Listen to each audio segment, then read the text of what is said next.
Well, that was most certainly a banger of an opening, wasn't it? Honestly, more than I was expecting. Hey there, guys, it's Silver, your host, and we are here tonight with Angels with Scaly Wings. What has been described to me as a visual novel with dragons. So, this has been requested by our community mod and good friend on the channel, Mr. Novi, Mr. Navistador. Now, given that this is a Novi game, it's either going to be one of two things. It's either going to be a surprisingly good gem in the rough, or it's literally going to be a disaster designed to troll me. So I'm just going to get into this. We are going to get started. How's the audio balancing, by the way, chat? Am I too loud? Is the game music too quiet? Let me know now before we get started, okay? And I will adjust accordingly. Those of you who are watching live, welcome, welcome. Hello there, Leomon. Hello, Mandy. Hello, Novi. Sorry, Novi, I'm only teasing. I'm sure it's going to be very fun. I'm sure it's going to be very fun. But yeah, I promised Novi we'd have a play of this for his birthday. And that is what we are doing, belatedly. Okay, audio's good. Let's get started then. Ladies and gentlemen, Angels with Scaly Wings. Here we go. Protecting user profile. Profile not found. Well, I guess my name is Silver. Gosh darn it, gun figure. Our name is Silver. Choose a colour. Well, it ain't gonna be green. It's gonna be blue. Given Navistador is frequently plugging a certain dinosaurs in space game, I'm dubious. We're gonna go blue. Blue looks alright. Ah, you're watching the Casino Royale 1969. Oh yes, it's a parody. But then they ended up making a freaking actual Casino Royale movie with Daniel Craig that was really good. Really good. Blue looks fine. Please review the following information. Use X to advance and select menu options. So to advance text and select menu options. Brings up the menu. Press L1 to review past messages and rewind. Press R1 to toggle skipping. Touchpad button hides the text window. That would be all. Right. I want to punch myself. It's really bad. I mean, it's meant to be a parody of it. The year is 20-something. 2000-something. Only recently has humanity discovered a portal that leads into a different world populated with a race of intelligent, talking dragons. I was one of the few to travel to this world. That sounds like a spiffing good time.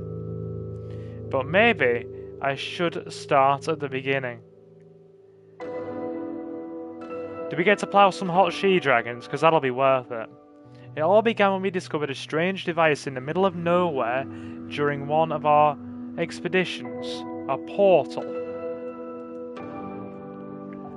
I imagine this is going to be a fun time. I had heard about similar technology before, though that had been more on an experimental level. From what I knew, other portals had been created in the past and were under consideration for mass application. As for this one in particular, though, we did not know who had built it, nor when or why we found it in the wilderness where we did. What was more exciting to us was the fact that it was functional. Are you sure the background music's not too loud, chat? I'm getting this weird feeling it's too loud. You are hearing me okay, right? Compared to the music? Novi says, stop complaining, you aren't the one playing Rayman like Envy. Well, that sounds like a life choice. After our first tests, we found there was someone else on the other side who was in possession of a similar portal. And our attempts at communication through letters were successful, but in the end the machine's extraordinary demand for power meant we needed to act quickly, as we wouldn't be able to keep the portal open much longer. Can hear you fine, Silver, though the music is the teeniest bit too loud, I think. We can fix that.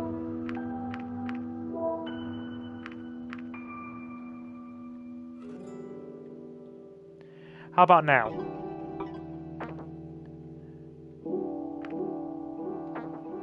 Okay, how about now?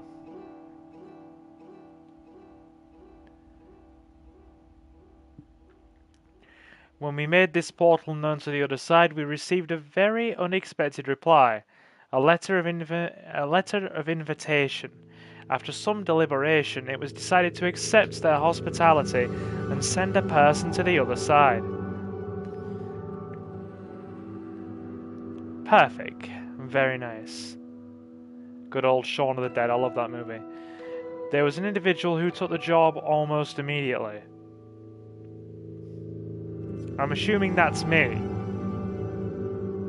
No, or the protag. Reza Escarido. We'll just call him Reza. I knew him, or rather had known him. We attended the same school back then, and even had a few classes together. We never really were very close friends, but we talked to each other occasionally and hung around with the same crowd sometimes. It's Jonathan. I mean, Jonathan would appreciate the compliment, I'm sure. However, we still went our separate ways in the end, as you often do in school. I don't have a single friend left from high school. Not a one. Granted, I fell out of contact with most and severed contact with the rest, so that's on me. I wasn't sure what to think about the whole thing, but he had to have known what he was doing. He certainly was brave. Either that, or just very, very foolish. While I wasn't sure which, his courage was applauded by others. After all, he couldn't possibly have known who or what would await him on the other end of the portal. And if he did meet someone there, I'm misreading things. Who knew what kinds of intentions they might have? We've had more reading in this opening than the first 10 minutes of Witch College. Not that any speculation on our part would have made a difference. When the day finally came, through he went, with applause echoing across the arena, equipped only with the clothes he wore, his multi-tool, a gun, and a device on his wrist that acted as a PDA. Then we waited. By the way, folks, do slam the like button if you'd be so kind, please and thank you. The crowd that was applauding him slowly dispersed when the enthusiasm died down, as there was nothing for us to do but wait and speculate. Like reading in school. I don't know, some reading in school was very fun. I enjoy reading, but this opening is very text-heavy, even to visual novel standards for me. Well, no, it's not Fate Stay Night, but hey. Approximately 8 hours later, we received our first message from him. While we had assumed the portal led to another in a very different country, or maybe on a different continent, the reality turned out to be much more foreign. The situation he described to us was so outlandish, we initially took it as a joke. A very bad joke, maybe, with even worse timing and no punchline at all. Sounds like me when I'm trying to be humorous. Leomon says, I found it hilarious to think a gun would do diddly squat against dragons. It soon became clear to us, though, that we may just have made one of the most important discoveries since the dawn of mankind. Finding the portal had been remarkable in itself, but this took it to a completely different level.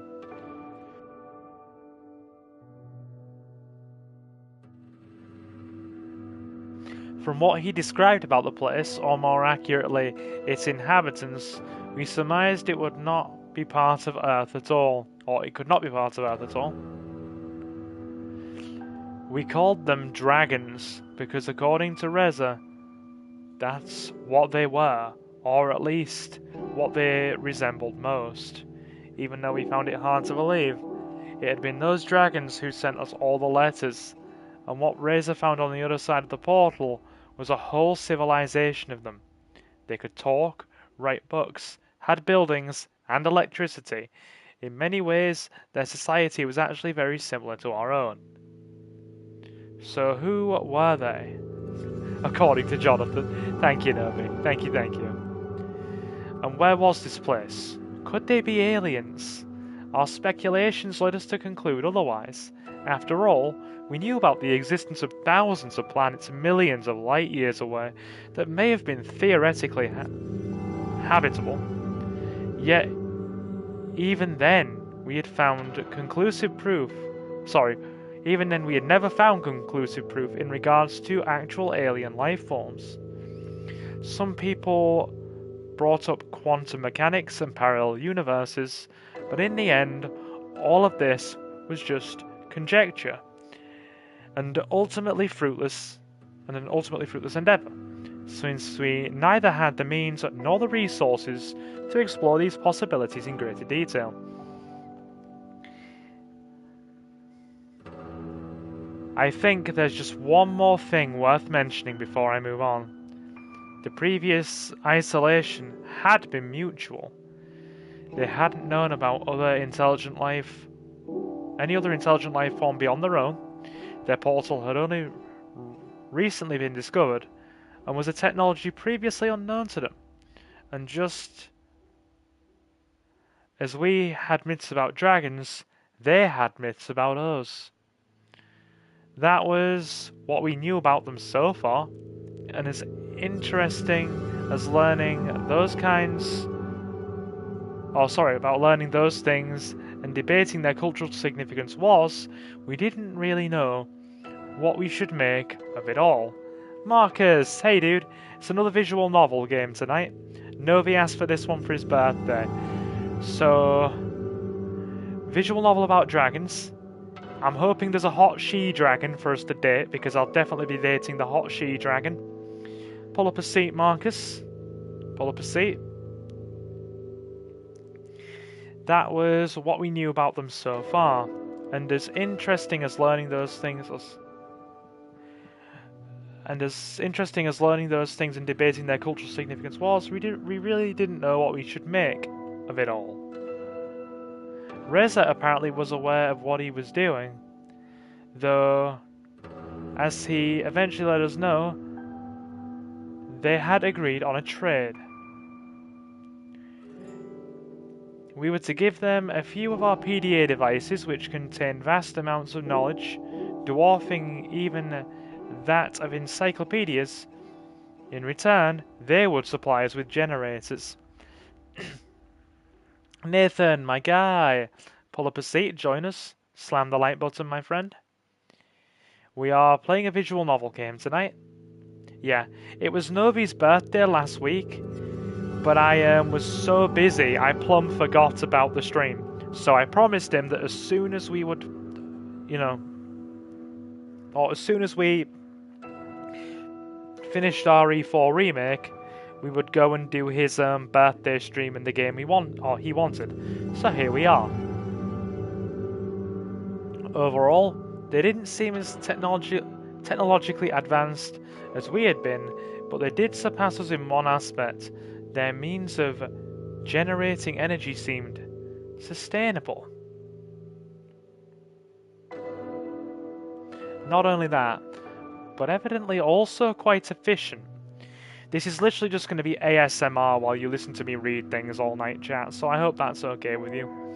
We certainly would be able to put technology like that to good use, and trading mere past knowledge of the human race for something more tangible was a good call on his part. That was where I came in. My prior experience in both biology and sociology made a good fit to deliver our PDA devices for the trade, and while in the Dragon's world, waiting for the prototypes of our generators to be manufactured by them, I would act as an ambassador on humanity's behalf. What a way to make a first impression, by a display of mutual goodwill. Everyone benefits, and everyone goes home happy. Wow, the main character sounds like you, Silver. Funny, it's almost like I'm voicing him. All is well. At least, that was the plan. Despite the images that living, talking dragons might conjure up in some people's minds, I didn't even think of bringing a weapon myself, considering that they were reportedly friendly and peaceful enough. I mean, I've got to be honest, if I was going into a world full of dragons and I had the clearance to do so, I would go strapped. There was no need for me to fear potential ill intentions like Razor did when he had stepped into unknown territory. And acting as humanity's ambassador, I had to do my best to uphold a high standard in fostering this diplomatic relationship. And possibly bang some she-dragons, we'll see. Folks in chat, we are going to have a good time with this one, I reckon. When the time came for me to step through the portal, all my mental preparedness vanished. My anxiousness was fueled by all the questions lurking in my head, just as the machine started to do its work. Would it hurt? Who would I meet on the other side? What if they really weren't so friendly and just made Reza write those letters with the pretense of appearing friendly, only to lure us into a den of man-eating monsters and certain doom, with us ending up as nothing more than a tasty afternoon snack? Well, I can think of better and worse ways to go, chat. No RE4 today. I finished it, Mandalorian, but I will be going for a second playthrough at some point, so do be sure to poke your head in from time to time. Maybe I should have brought a weapon after all. As I said, Protag, you should have come strapped. Suddenly I felt a shiver coursing throughout my whole body, and beyond, when I disintegrated, as if every cell, every atom in my body was torn from something. I missed that. As the local diplomat to the fairies, I demand to know what's going on here. It's a visual novel game about going to a world full of dragons, Jonathan. And if there is a hot she-dragon, we are going to date her. I have decided. Are you officially the fairy diplomat now, my guy? Has your title been cemented? It's just going to be me reading most of the night, so just bear with me. It's going to be a chill one. Sit back and enjoy the sound of my very monotone voice. I saw darkness and light, painting patterns in the stars as I travelled, and images rapidly flashed before me of things unseen and unspoken. Both horrifying and beautiful, it was an experience unlike any other, yet over in just a split second. Sounds like when I have the first bite of cheesecake at a restaurant. Hey, Leomon. Then it went dark. I could only see a patch of lighter colour contrasting with its dark surroundings as my vision started to clear. Its edges got sharper as the patch of light slowly took shape, giving me the distinguished outline of a reptilian head and an array of horns sprouting from it.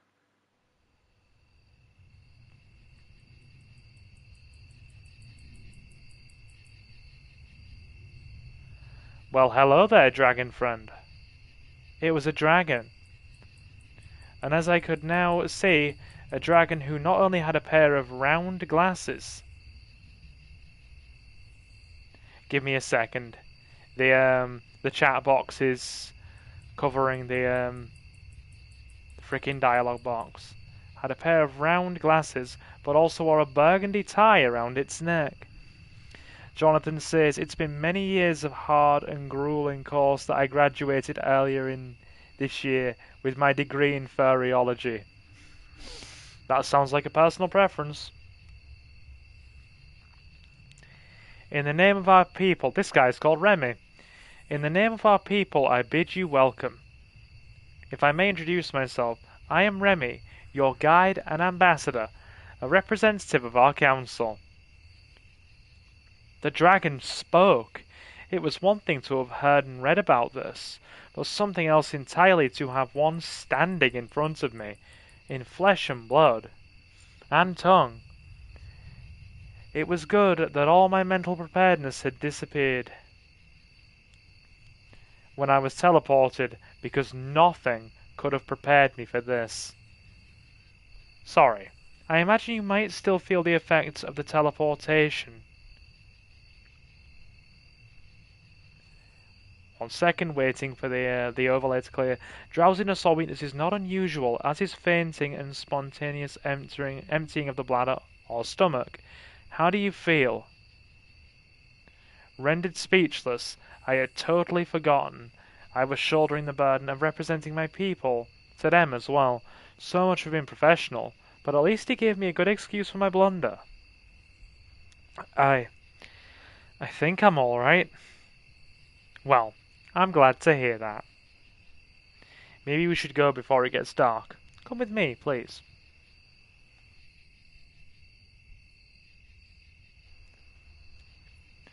Ah, yes. This is the joy of 2 degrees and copious amounts of student debt. I can read. I can read at an adult level, or close to it. So I followed the dragon, not straying too far from him, as the sun had already departed for the day, and the remaining light diminished by the minute. It's getting hard to see where I'm going. Sorry about that, but we had good reason to schedule your arrival like this.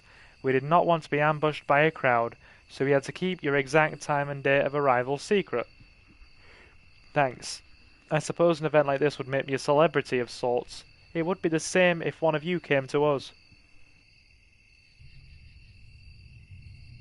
That's quite an understatement. Some people here are rather superstitious, and might regard you, or any of your kind, as divine, I suppose. Do you think you'll put in your acceptance speech when you become Prime Minister? Oh God, if I get elected onto the local council, I am probably going to have to do a friggin' acceptance speech. Good Lord, that's going to be fun. Leomon's like, we are God. We are certainly something. Really? How so? We do have certain myths that involve humans and such. No, I suppose the history lesson will wait for another time. Here we are. By this point, it had gotten so dark that I could barely make out the building before us. I briefly wondered whether they might have streetlights elsewhere, or if they just did not require any due to the possibility of enhanced eyesight or night vision. I could vaguely see the dragon, his light colours still visible within the blackness that engulfed the arena, rear up and manipulate the door handle with one of his forepaws. Hey guys, it's Silver, your local representative for this political party. Would you like some Chinese? Would you like a spring roll and a chicken ball? Damn, this is flush. Hinges creaking, the door opened, and with a flick of the switch, the apartment was flooded with light, blinding me after all the time I'd spent without it. That's like me every time I turn on the light. Been as light sensitive as I am. From a right good chicken. That's right, Leomon. A right good chicken. This is where you will live for the time being. It's fully stocked, but in case you need anything else, I left you a note with a few phone numbers. A dragon phone's going to be fascinating. It'll have paw-sized buttons. It's getting rather late, so I'll have to take my leave now. In any case, I will come and meet you tomorrow morning. Thank you, Remy. Have a good night. Wait there. Wait, Silver, if you see this guy as you, does that mean our dragon lady is Suki? Me and Suki have actually had an inside joke for a couple of years now that she is Draggy Suki. She is Draggy Suki, a dragon with little mini wings that eats gemstones. Because honestly, she loves gemstones and quartz and shiny rocks and the shopping channel. And by the shopping channel, I mean she loves the jewelry channel and all the shiny rocks they sell on there, and all the shiny gemstones and stuff. She doesn't really buy. She just window shops on the jewelry channel, and it's fun sitting with her while she does, because she's always like, "Ooh, ah, pretty. I want that one. I want that one. Nice." Until we meet again. I prefer pearls, says Jonathan. For me, it's got to be a nice ruby or sapphire or an emerald.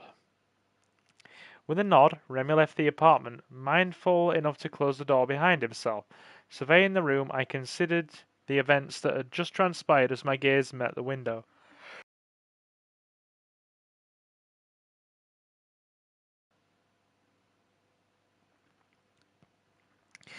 Leomon has a mental image of a little purple dragon sitting on a hoard of gems. My precious. Yeah, I'm a sapphire guy. I got a sapphire men's signet ring as a gift for myself for graduating uni the second time. I wear it everywhere. Jonathan's seen it. It was quite the buy. I really enjoyed getting it. Anyway, I could see movement outside as I drew nearer. Startled, I could hear footsteps in the grass, moving away quickly. Assuming it must have been the dragon I just met, I thought nothing of it as I went to bed and slowly succumbed to the sweet allure of sleep overdue.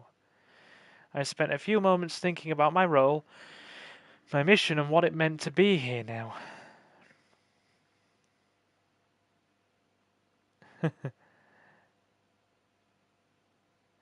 Yeah, it was a blue created sapphire men's signet ring. I'll take a picture of it and put it in the Discord sometime.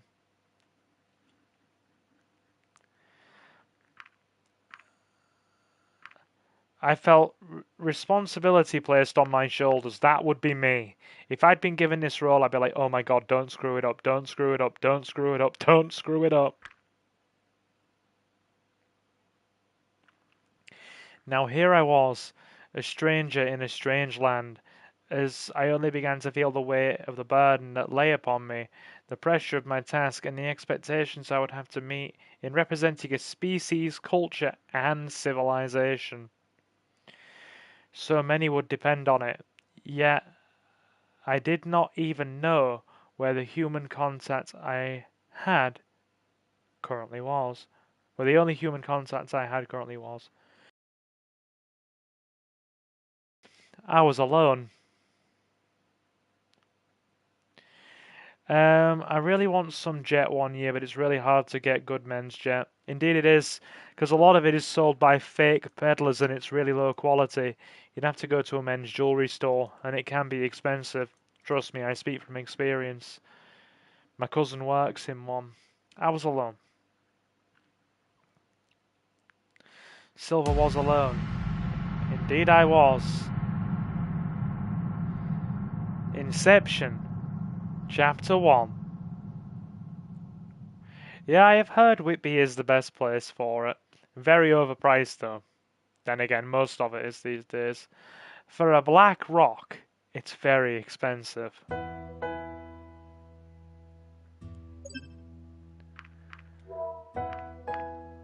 There we go. I awoke from uneasy dreams looking at an unfamiliar ceiling. Just for a moment, I wondered where I was before the events of last night all came back to me. After a good stretch, I looked around the room, illuminated by sunlight coming in from the window. You see, I wouldn't keep the curtains open if I was going to sleep in a strange place, I'd draw them. Outside, in the distance, the portal I'd emerged from proudly stood on the peak of a small hill. Getting ready, I noticed something lying on the table. It was the note Remy had left for me, in case I needed anything. Along with his own home, phone and work number, there were also numbers for delivery of food and other necessities, as well as emergency and janitorial services. He had certainly thought of everything.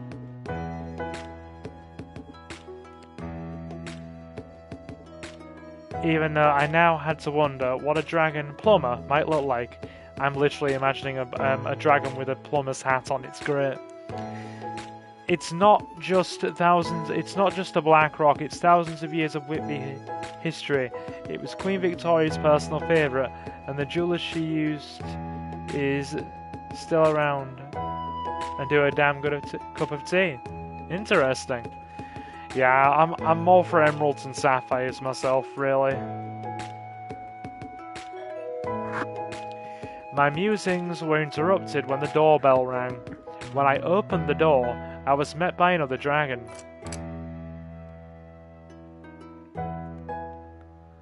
Well, hello, dragon policeman. Dragon cop. Sebastian! Hello, you must be Silver. I'm Sebastian, and I'll be your escort, or security, I suppose. Usually I work for the police, though. Nice to meet you. Frickin' dragon cop, it's great. Check it out, guys, we have a dragon cop. He seemed a lot smaller than Remy, and when he somewhat nervously extended his arm towards me, I noticed he apparently only walked on his hind legs, the two forelimbs instead having distinct arms, hands and fingers. So what did I miss in the first 20 minutes? Have we screwed up the Earth again? No. We found a portal leading to another world full of dragons that's very similar to our own civilization. And we're going through there as an ambassador. Put simply, that's all we really know about the plot so far. Shake his hand. We'll be saving this kind of business for the lady dragon. As you know, I'm inclined toward the ladies. Shake his hand. When I took his hand to shake it gently, I could feel the individual bumps and scales on his rough skin. Nice to meet you too, Sebastian. So where are you taking me? Silver's gonna get a dragon lady. I mean, Suki's already an aura in Final Fantasy, so I've already got me a dragon lady. But another one won't hurt.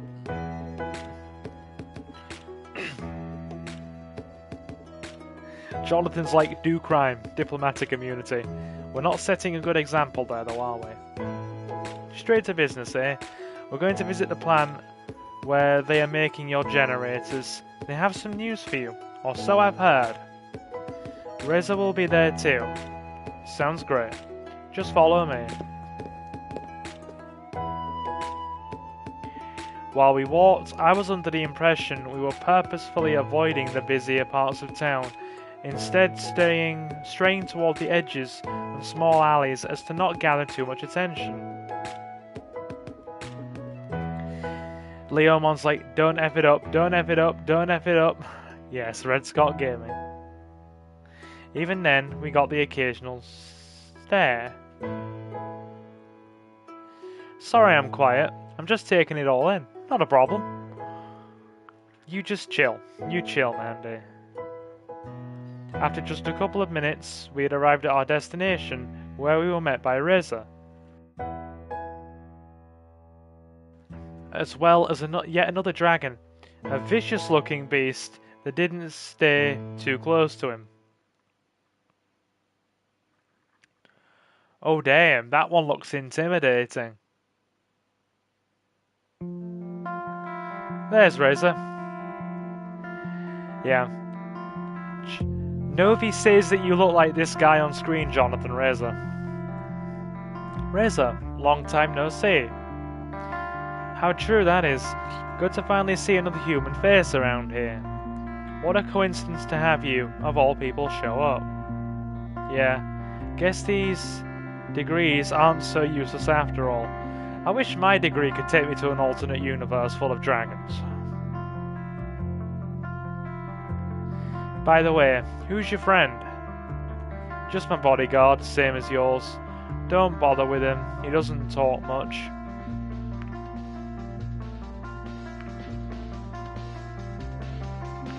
Just like you. Very funny. The two dragons exchanged a few words, and as I met the gaze of the larger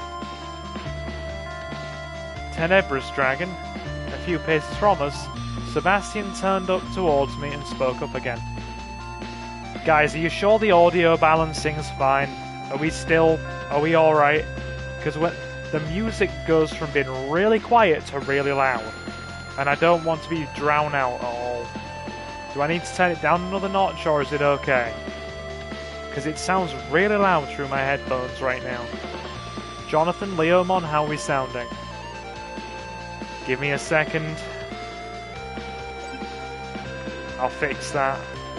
Good lord, the audio balancing's all over the place in this.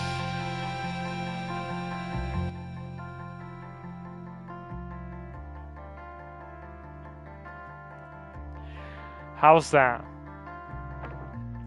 Alright. How's that? Even Jonathan's like it's too loud. I'll keep it like that, shall I? How's that? Thank you, Silver. Cool. It was really quiet in the segments it was playing earlier, so I turned it, I still turned it down a bit. But then that was like stupidly loud. The two dragons exchanged a few words, and as I met the gauge of the larger... Yeah, we've read this. We'll keep it like this. This is what we're keeping it. Hey, Silver. This is Maverick. Nice to meet you. Yeah, whatever. Just don't expect me to give you any special treatment, like everyone else is, and we'll be good. What are you talking about? So, you're saying you haven't noticed the stairs and how they all treat you? Like you're the next messiah or something? No, I just thought. We're not the ones making a big deal out of this. You are. We're just here to get what we agreed on, and then we'll be gone. If anything, I'd actually prefer it... Hold on. Ah, you're doing your brother a birthday card. Nice, nice. I'd actually prefer it if you left us alone, but you're the one who insists on following me wherever I go. Oh ho ho, we've annoyed him. A growl escaped the darker dragon's trembling lips, and as he bared his teeth at Razor. Alright, that's quite enough. Let's all go inside, shall we? So if you're the ambassador, what's Hot Me doing here? Science guy. After you. BRB, guys. No problem, Andy. It's fine.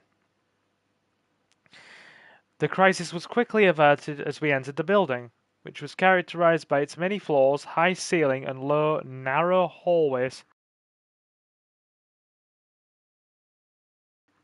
As Sebastian led us to our destination. Now that's my kind of dragon. I reckon that is a she-dragon. And that right there is some she-dragon I could get behind.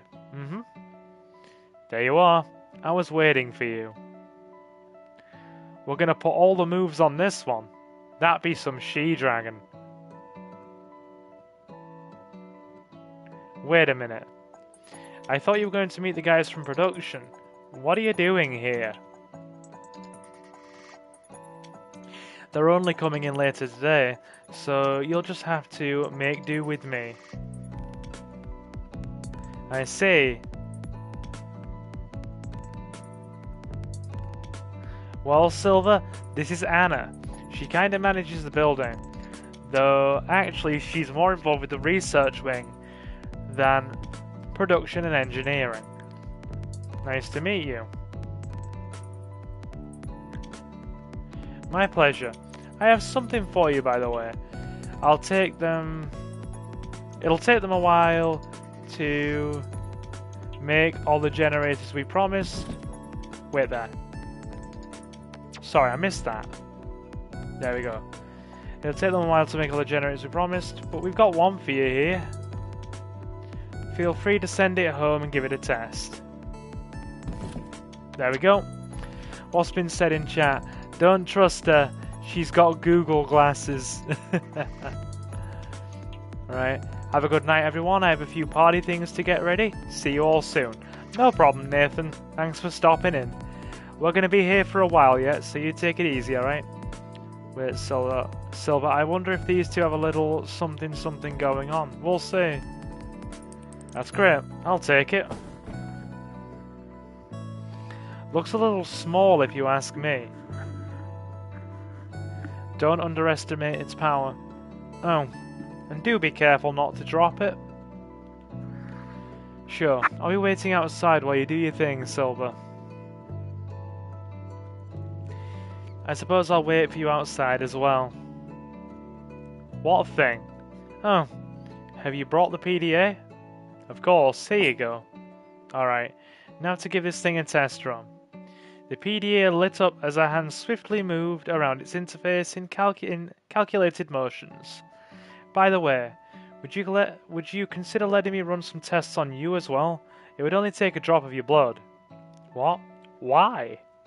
I work in biology, so obviously this kind of thing would be very interesting to us. I'd share the results with you, of course. Hey, that's fine by me. Sure, why not? Great. She was quick to produce a small device from a drawer, which, from a glance, reminded me a lot of a test tube. She's a witch, says Leomon. Just because you played Witch College that one time doesn't mean everybody's a witch. In fact, is this game made by the same people that made Witch College? I have a lot of pings. I'll check them in a bit. Okay. Now, if you would give me a hand, please. As I reached out to her, she took my hand into hers before she pressed the device into the back of my hand. I winced as pain jolted through my hand. Something sharp drove itself through my skin, and shortly afterwards, a droplet of blood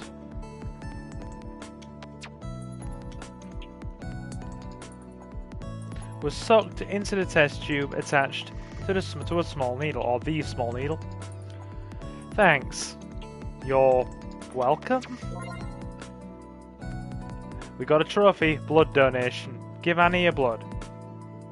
There we go. Looks like your PDA is good, by the way, so we're just about done here. And since we're both in biology, it could be interesting if you want to meet me some other time as well. Here's my number. Hey, we got a number. Alright. See you soon. Cool. We're going for dragon dinner. Back now. What have I missed? Well, basically, the dragon lady, Anna, works in biology, and she wants to know more about humans. So she asked for a drop of our blood. It was a choice to make, and I agreed. So that's basically what's happened since you were, you know, last here. Well, that was interesting. Did she ask you for your blood too? Yeah. Did you give it to her? Yeah. No. Well, it's your choice. We've got no idea what they might do with it, though.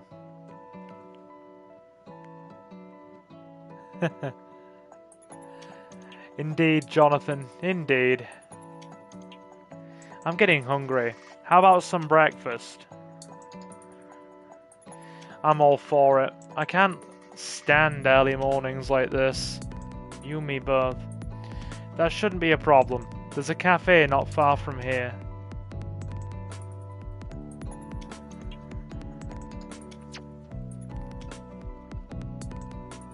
Don't come crying to me when you get cursed.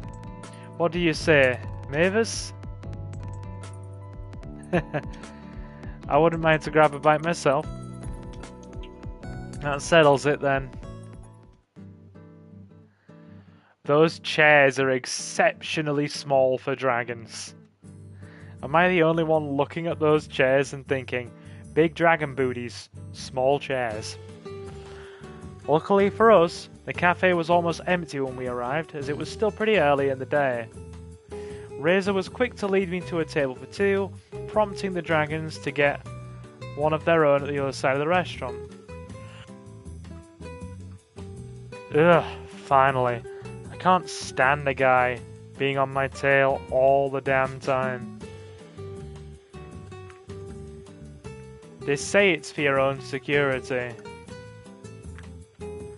I'm very much aware it's what they're saying. We were approached by an individual who appeared to be a waitress of the cafe. She was an interesting looking dragon who, unlike the others I had seen so far, was more akin to a wyvern, possessing two rather large wings as her forelimbs, which resembled those of an oversized bat. Well, hello there. Oh, it's the humans. Right. Oh, it's a dragon. That's a good one. That would be me. That would be me, to be honest. Welcome to our establishment. My name's Adine, and I'll be your waitress today. What can I bring you to? How about some scrambled eggs and bacon? Yeah, me too. Just make it quick. Sure thing. 2 scrambled eggs and bacon coming up. I love it. The dragons have a similar diet to humans. At least I could get a good breakfast out there.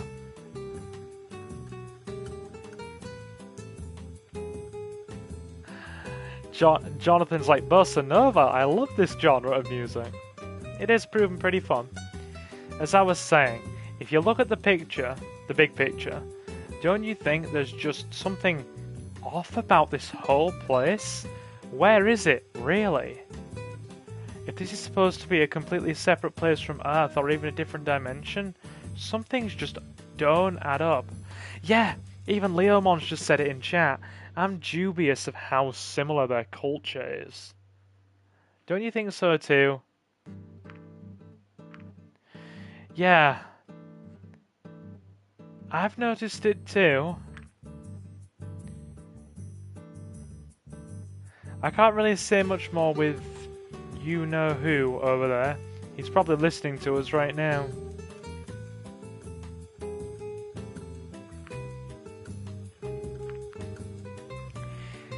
He doesn't seem too bad to me. When I let my gaze wander, I see that Maverick was looking in my direction. Our eyes met briefly, his expression not showing any discernible emotion, while I wondered whether it had just been a coincidence or if he really was able to hear us from the distance.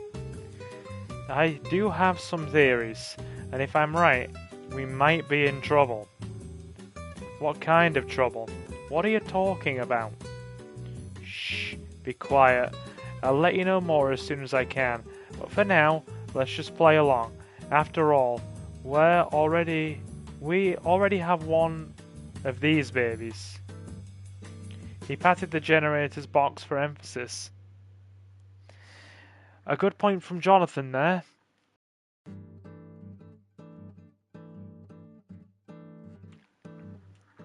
Stephen Hawking stated there's an infinite number of possibilities for parallel universes. So why is this one not possible? Is there an alternate universe? Dude, there's probably an alternate universe out there where, like... Wow. There's probably an alternate universe out there, for example, where I'm Silvera, I'm female, have long blonde hair, and probably have, like, a very similar number of subs. Strange. Or Sylvia. I'd be Sylvia. Oh god, I hate that name, Sylvia. Oh, it's like... The name Sylvia spells born in 1947 to me. Yeah, right, Sylvia. Oh, God. Sorry, every time I make a satirical or sarcastic voice, it's always a poor northern impression. That means there's an alternate universe where Leomon doesn't die and Beelzemon actually pays for his sins. It's beautiful. Possibly. Ah, there she comes. The female returned, astounding me with her ability to balance the dishes on the edges of her wings. She placed her forelimb on the table and proceeded to move the dishes from her wing to us with a gentle push of her snout. Sorry, I nearly said snoot. Okay. There you go. Enjoy. Thanks. You're welcome. I was wondering what kind of breakfast could be had in a place like this, but I was pleasantly surprised to find it quite as I was used to. The only real difference was they apparently don't have cutlery. When the waitress brought out the meals to the two dragons across the cafe and exchanged a few words with them, Reza leaned forward and whispered something to me.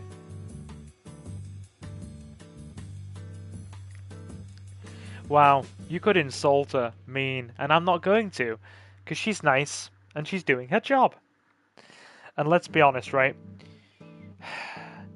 People that work service jobs are usually underpaid, overworked, and miserable.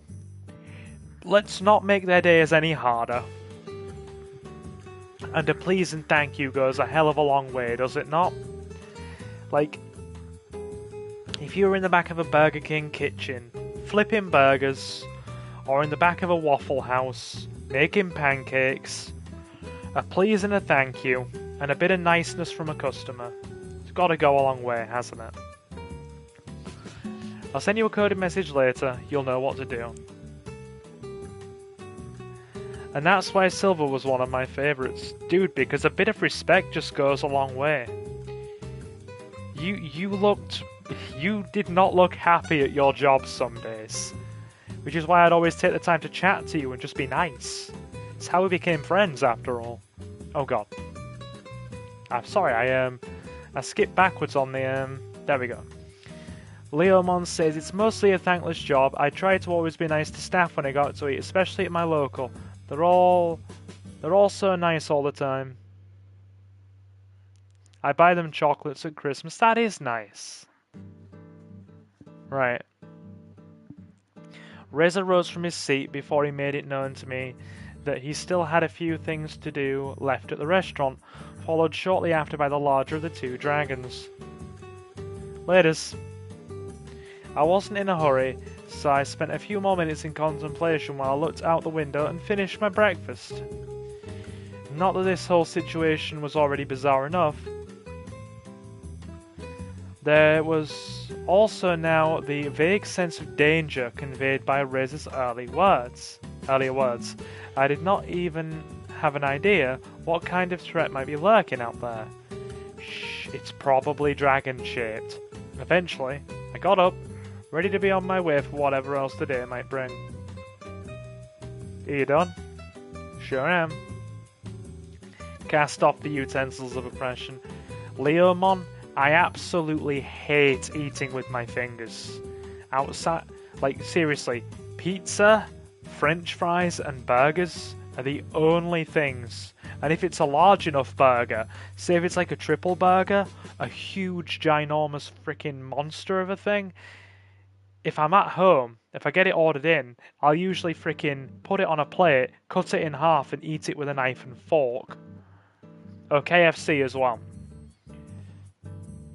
Like, I won't eat kebabs with my fingers. I won't eat fish and chips with my fingers. I really don't like eating with my fingers. Getting greasy fingers is horrible. I hate it. How'd you like it? It was alright. Glad you enjoyed it. Just wait outside and I'll handle the rest here. Like a true gentleman. Well, Jonathan, we do know I'm a bit on the high maintenance side. Sure thing.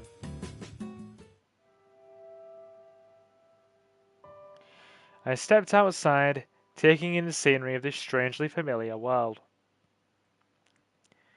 In the short time I was here, I had already found the similarities between their world and our own utterly fascinating. After all, we were talking about an unmapped place with a never-before-seen form of life.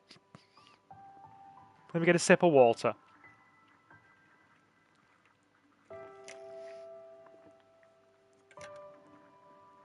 That'll do. Alright.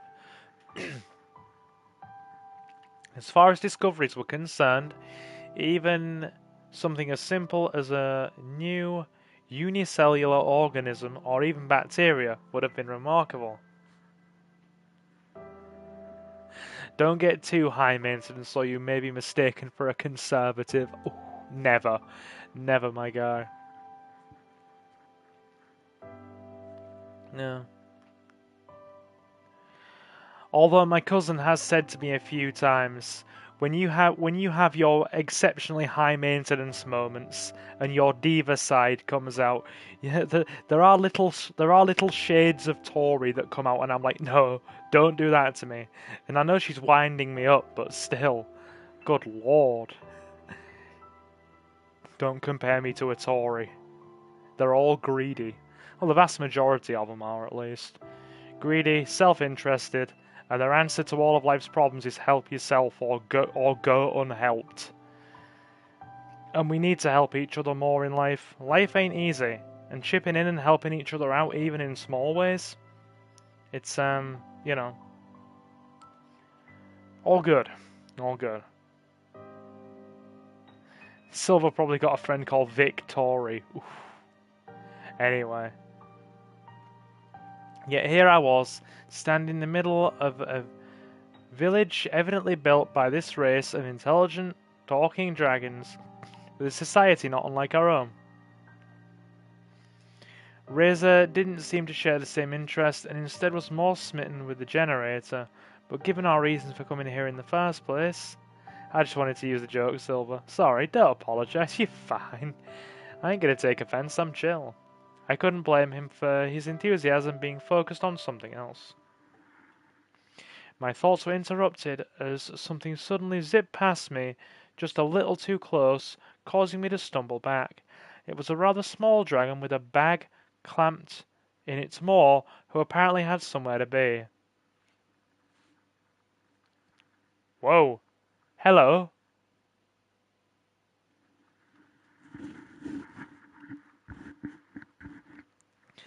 Silver is so zen he can mode change. When you say I mode change, what do you mean? I don't get it. I'm just me. I can totally swap from I can just totally swap from one line of conversation to the next. Just yeah, if that's what you mean. Silver Zen mode. I am pretty chill. It's our Pinky. Well, the dragon is pink. I regained my footing and watched as it disappeared into the distance, even though... like Darmantian Zen mode. Fair enough. I'd seen enough dragons to recognize their variations in size, color, and other attributes. I guess this one must have been a juvenile of its species. Shortly afterwards, Sebastian joined me outside, having taken care of the tab. You reckon dragons use contactless cash machines? I am genuinely wondering. Do dragons use contactless card machines? I gave her a generous tip on your behalf. I hope you don't mind. How nice of you. In any case, now you're giving us the PDA and Reza has the generator, you're free for today. So if you want to go anywhere in particular, let me know or I could show you around town. Sebastian is so me. Really, are you a grumpy dragon, Nobi? Let's drop a save.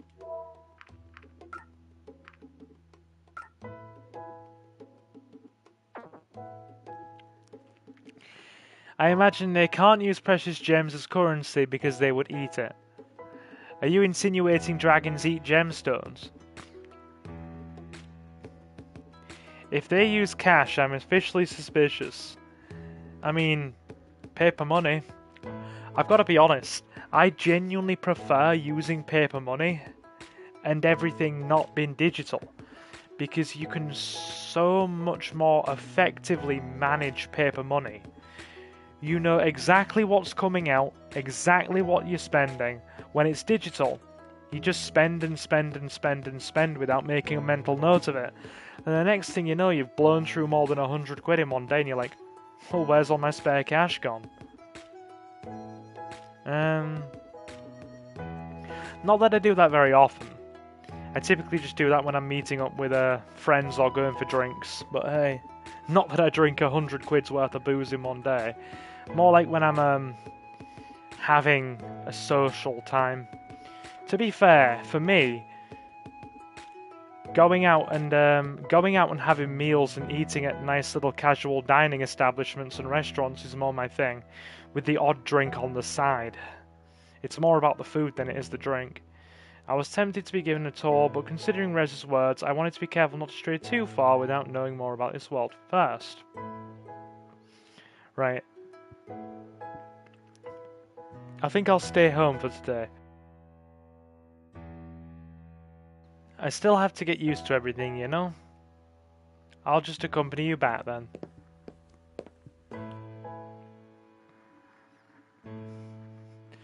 There we are.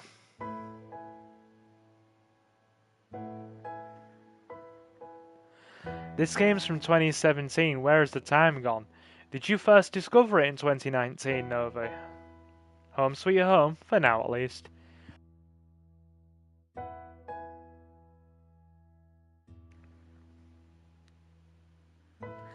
We all know you spend over £100 on alcohol with the intention not to drink it. Correct. Because I collect alcohol. Because I'm going to build up a sizable alcohol collection, and then in probably 10-15 years' time, I'm going to sell it all off to traders on private marketplaces, make a pretty penny with it, and then put it in an ISA or an investment fund. It's all just money. Business side of it to me. Right. Thanks. See you tomorrow. See ya.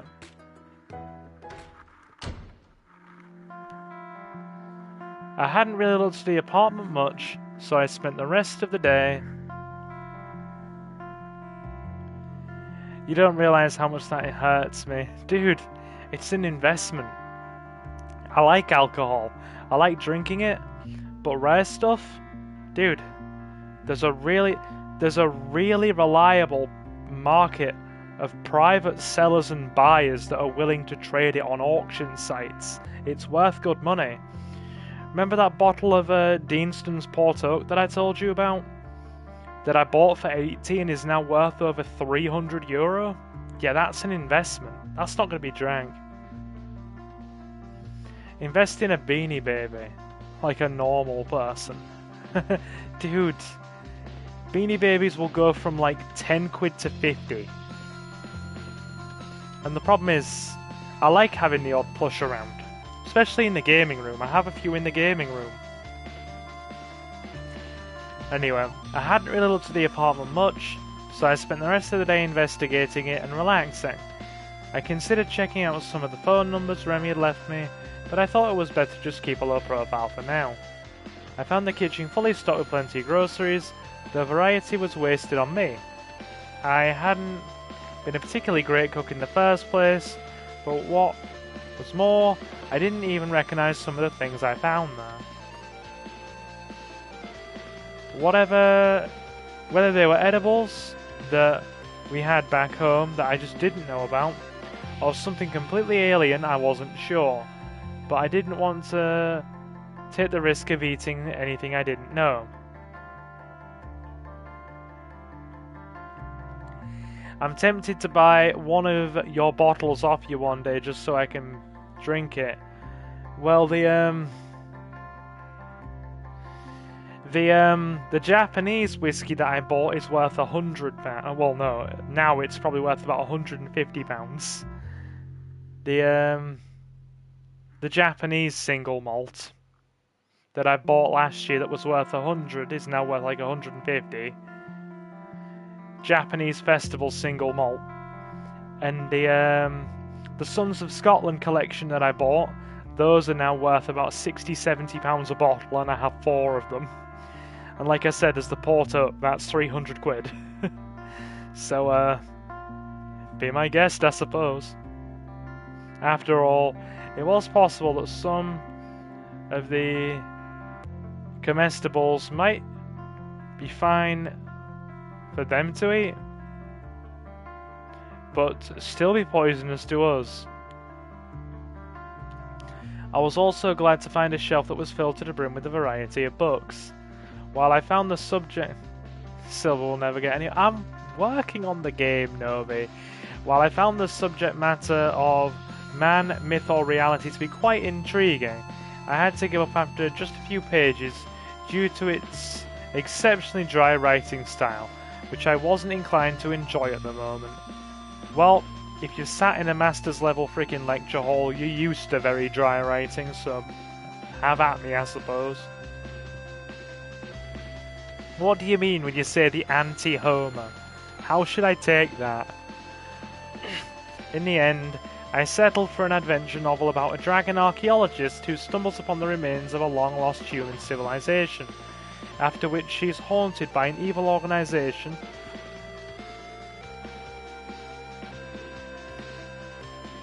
who wants to use the found magical artifacts for its own nefarious purposes. Homer drinks everything he can get his hands on. You collect it. I do, because it's worth money.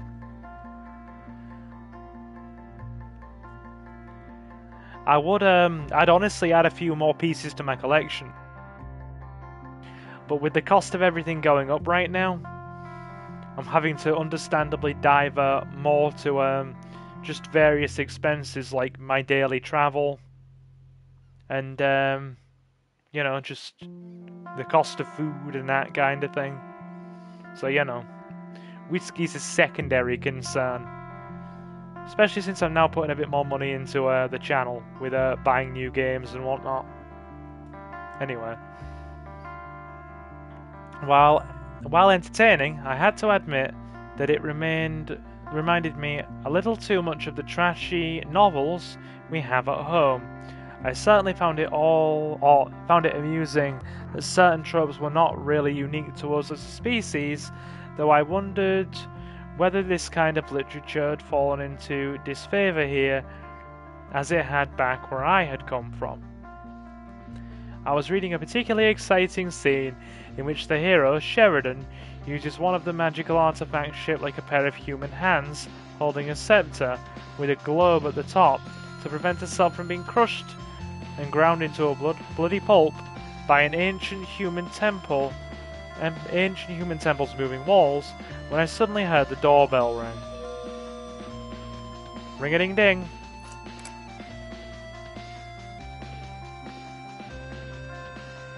That is a shifty-looking mailman dragon.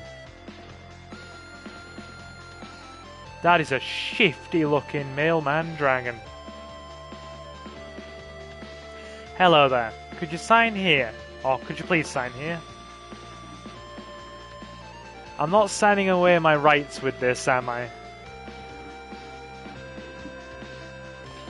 I've got a letter for you that requires signature confirmation. I see. Looking over the clipboard the small dragon was holding up to me, I saw that the sender of the letter in question was Reza. There you go. I'm Lauren, by the way. Would you mind if I asked you a few questions? What is this about? Just making small talk. Wait a minute. I recognize you. You tried to do the same thing with Reza. Maybe I should report you to your superiors for your inappropriate behavior toward your clients. But it's important. Please let me talk to Silver for a few minutes.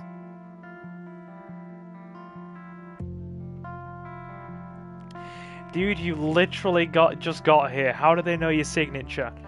I'm going to repeat the ever-famous words of Ace. Don't worry about it. Help me out here, Silver. As an ambassador, you care about the accurate portrayal of humans in the media, don't you? Then you should talk to me. Otherwise, someone else will fill in the blanks, and who knows what they will come up with. Let me show you something. The small dragon opened his bag, rummaging through a number of letters and small packages. Huh, I think I lost it. Anyway, I wanted to show you some pictures of what people think humans look like. On some of them, they have like 4 heads, and they look nothing like you. What are you, Lauren? A reporter? No, I'm just... Do you want me to remove him, Silver? Is what he is saying true? Yeah, I guess. I see. That sounds pretty interesting, though. Alright, you can leave your number here and maybe I'll call you later. But that's all I can promise. Thank you. Thank you so much. He quickly produced a small sheet of paper and scribbled his number on it. Afterwards he sheepishly presented it with both hands. Alright, you got what you wanted. Now off you go.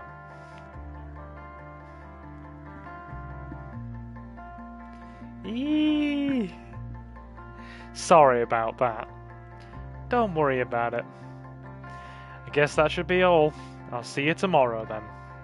Right. With all the commotion, I almost forgot that I was also still holding Rez's letter. Within the plain envelope was a similarly plain sheet of paper with his handwriting. When I started reading, however, I saw that his wording was so full of pleasantries I knew he hated that I assumed every word of it was faked as to conceal its true intent. He did mention I'd know what to do, but I was unsure of how I was supposed to decode the letter's secret message. I don't remember ever having a conversation about this topic with him, yet he still relied on me to remember whatever it was I was missing, or he thought I would just be able to figure it out on my own. This is what he said. Hello, my dear friend. I hope this letter reached you swiftly and in good condition. Unfortunately, we were not able to catch up earlier, so I wanted to write you this letter. How have you been these last few days? How have you been doing? How's your family? I feel like there is so much we should talk about since we've not seen each other much recently. At least we have a chance to do so in this form. Quite an exciting venture we are now on, right? How have you liked it here so far? Made any dragon friends yet? Anyways, I'll be looking forward to your reply soon. Best regards, Reza. Good God, that is so formal. No, I don't know anybody that writes to anybody like that anymore.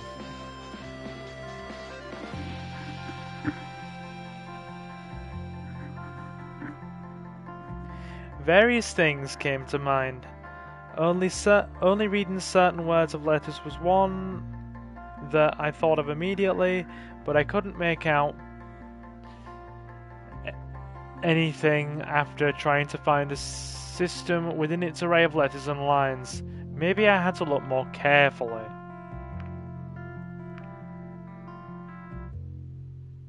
Alright.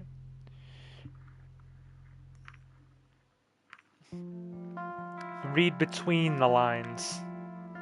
Lines, of course. Maybe I was supposed to read between them. I didn't have...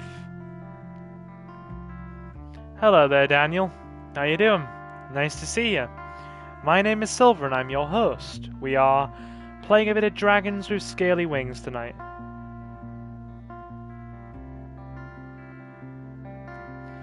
Ah, okay.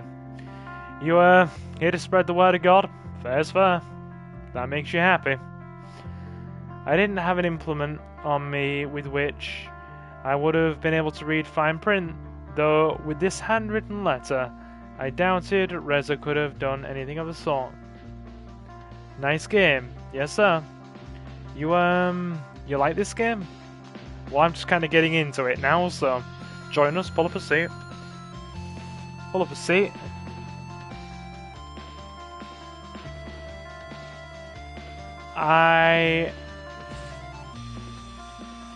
The Dragon God.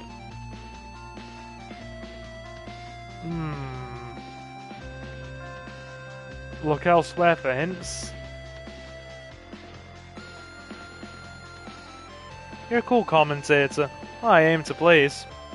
I tried to just be relaxed and let everybody enjoy their time. Not a problem. Quite happy.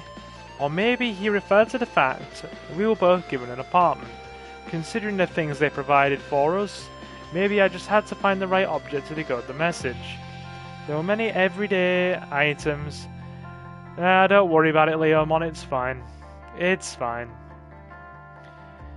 Given the usual sorts of stuff we deal with, comparatively, I don't think there's any reason to be dubious. There were many everyday items here though, and of course, I still had no idea what in particular I was looking for. Look at the bookshelf. Oh, the letter. We'll see. The bookshelf was stocked with quite a variety of books on different topics. Look behind the books. Maybe Reza left me another message here at some point. He could have known that I was going to live here. So, it is possible that he helped me with preparations and hid something for me to find. Break the bookshelf. Are you serious? No, even after removing every single book from the shelf, there was still no indicator of anything that would help me decode the secret message. But even if Fraser did leave a hint, this could have been anywhere in the apartment and not just on this bookshelf. Look at an individual book.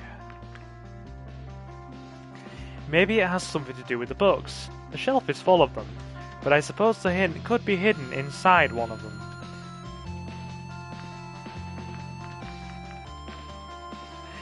Draconic Desire. Dude, that's totally going to be Dragon Smut. Assault of the Humanoids from Outer Space. Born to Serve. Price and Prayer. The Ixomen Sphere and how to use it. Draconic Desire. Let's read some Dragon Smut. He caressed her carapace wings with a diligent claw, growling sensually in her ear while twiddling one of her horns. "Oh, Dragon Daddy," she whined. "Oh, Dragon Daddy, show me your big girthy tail." Sorry. I was so young and naive back then, barely having reached the age at which the arduous process of finding a mate, settling down and starting a family became expected, yet none of my peers interested myself. Bad dragon, I know, right? Bad dragon. Hey, Suki. Leomon's like, okay, I'll let myself out. They were childish and crude and uncultured. Huh. Sounds like me after a massive Chinese order and a load of drinks. I was lost in a sea of uncertainty, drifting, hoping to be found by the one day. And then I did. How fast time flies when you're happy. I can't believe this was just 2 weeks ago. 2 weeks ago I found the one. My truest soulmate there could ever be. Like a wrecking ball, he came out of nothing, breaking all the barriers and entered my life. 2 weeks ago I was nothing. Today I'm the happiest dragon alive. Who knew that out of all the people alive, it only took the right one to right life itself. Who knew that to meet the perfect one, the only thing I needed was... I don't think there's anything in here. And who let this mess ever get to print? Sheesh.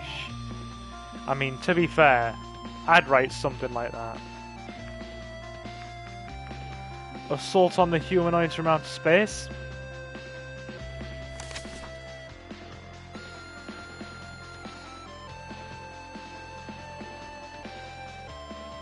Right. Arc 1. It was a dark and stormy night. Relentlessly pouring was the rain outside, periodically interrupted by the loud echo of thunder, again and again. So quick had its roaring staccato become that it almost seemed like someone was pounding against the door. No, someone really was pounding on the door. Right now. The door swiftly opened, and the moment for which the house's owner had waited decades finally was here. Yeah, I don't think we're going to be 100%ing this, Nobi. Like I said, this is going to be a one-off. I might bring it back at some point, but for now it's going to be a one-off. Not on the field of battle do we meet, human scum, but in the comforts of my own home do you seek to assassinate me. Feel my wrath. May it lead you to a slow and painful death, he screamed at the top of his lungs. Your resistance will only temper my blade, inferior creature. Taste my blade and die from it. The reply wryly came from the human invader standing within the doorframe. Hero quickly stabbed with his Magi pen. A lethal hit, which caused the human invader to slump to the ground instantly, his last words being, "Damn you, Hero. This is not over yet," while he melded into a red blotch, blotching up Hero's carpet. Hero looked up to the sky and realized all the thunder and rain had really been UFOs of the invaders. The UFOs of the invaders. Numerous enough to rival raindrops falling from the sky. That was the moment when he knew it was too late. This meant war. Really? An invasion by human aliens? Is that what they think we're like? How about Born DMC reboot? No, Novi. I mean, the DMC Devil May Cry game needs napalm bombing out of existence, but hey. Born to Serve. A council member of some renown. Yes, an autobiography of Avdon VII, a councilman of some renown. The autobiography of Silver I, councilman and bin collector of no renown. Chapter 1, Rise from the Ashes. From the day I was born, I knew I was destined for greatness. As a member of the Avdonian household, nothing less was expected from me. My father, Avdon V, made sure of that. My mother, however, was a worm. Not literally, mind you. She was not some sort of annelid squirming beneath the earth and living in filth. No, she was just what I would describe as the lowest form of life. Ooh, burn. Not concerning herself with the matters of any importance, she instead sought to base her existence on superficialities. Not that it mattered much, as I grew to hate them both equally. For those who may want to critique me now for saying this, I have no doubt of my father's political achievements, yet only those who had to live with him know that these successes came at the price of his very soul. An empty shelf of a dragon. An empty shell of a dragon. Yeah, an empty shelf of a dragon, guys. An empty shell of a dragon, driven by nothing but his performance as a politician, not as a father. A politician, huh? I wonder what their actual government's like. It doesn't seem like there's going to be much in the way of these books here, does that it's useful. Price and Prayer. A politigraphical novel. Preface. It is the 1422nd year since our ascent to sentience.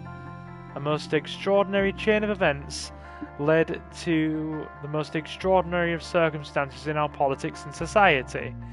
These events have since been buried in history until I stumbled upon the records of these tumultuous times.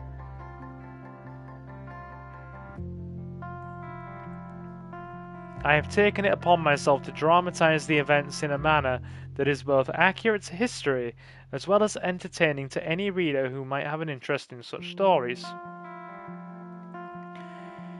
Hey Layla Rubia, pull up a seat, join us. Nice to see you in. Always good. Do you consider slamming the like button? We're having visual novel fun time tonight. Always good. Let me grab a sip of water, this reading is making my throat dry. Okay, right. This is not just for my own personal gain, as I hope to make this history available to a larger audience than just a few who have permission to visit the archives. I believe the wisdom to be gained from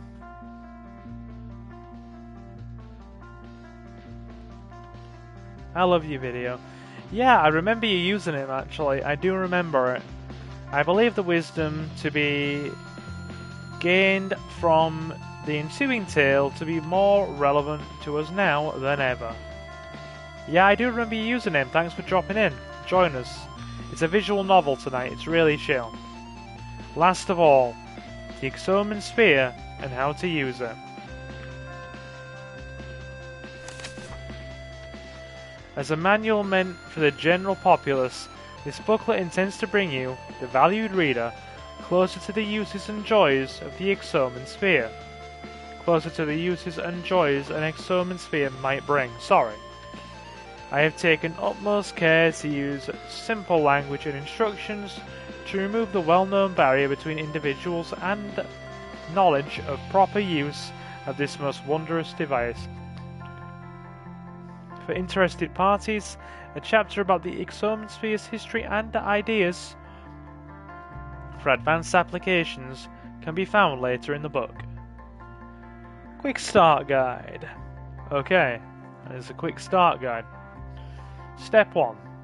Place your Exoman Sphere on a flat table surface. I nearly said table surface then. Stable surface. Make sure that the surface is indeed stable and flat. Expert tip.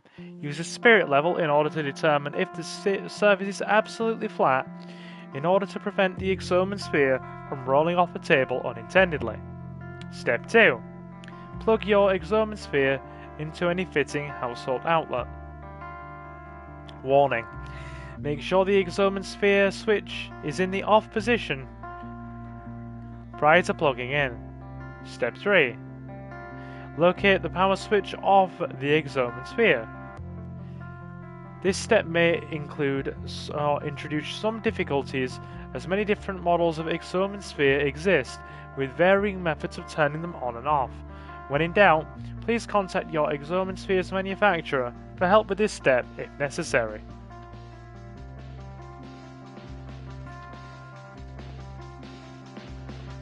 Right. Now I know how to work an Exoman Sphere, whatever that is. We have the bookworm. Or bookworm achievement, sorry. Read a bunch of books. Well, that was kinda useless, chat. Go to the bathroom. Look inside the cabinet. Jay, my guy. We're playing a story about being transported to another world full of dragons tonight. A world parallel to our own that's almost identical but populated by dragons. Pull up a seat, my guy. Slam the like button. It's going to be me doing a lot of reading and talking random stuff tonight, so please, nice to see you in. I promised this to Novi for his birthday, so he's getting it tonight. No raises, there are some pain meds though. I mean, why would I just take pain meds when I don't need them? Look inside the shower. Heh, no shampoo to be found here, of course. And no hint either, just some body wash. Not true, Silver. The dragons have cast off the shackles of culinary oppression. Yeah, I'm not eating with my fingers, that's gross. Can we take him? Not sure if it's a good idea, but here we go.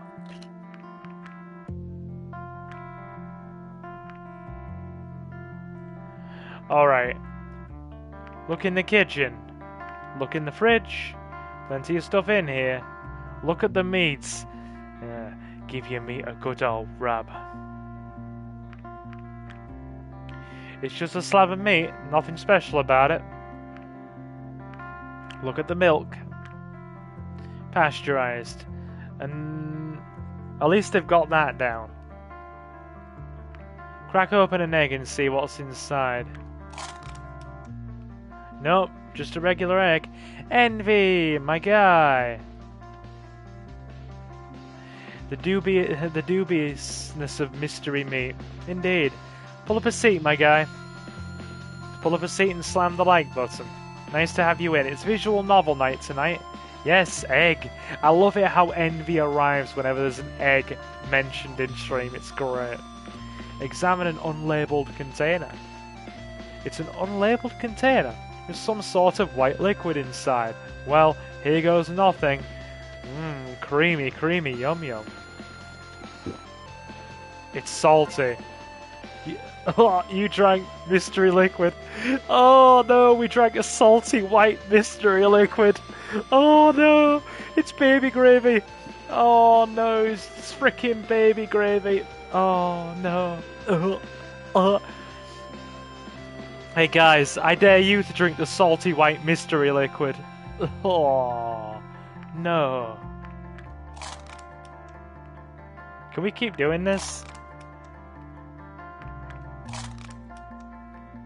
Achievement unlocked, unwanted pregnancy.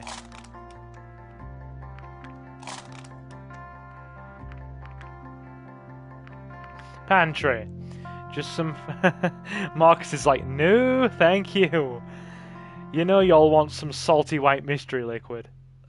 Ugh. Ugh. Right, just some fruit and veggies here. A date. Put it on the floor and step on it. What should happen? I'll be going on a date, but no, there's no hint here. A fig.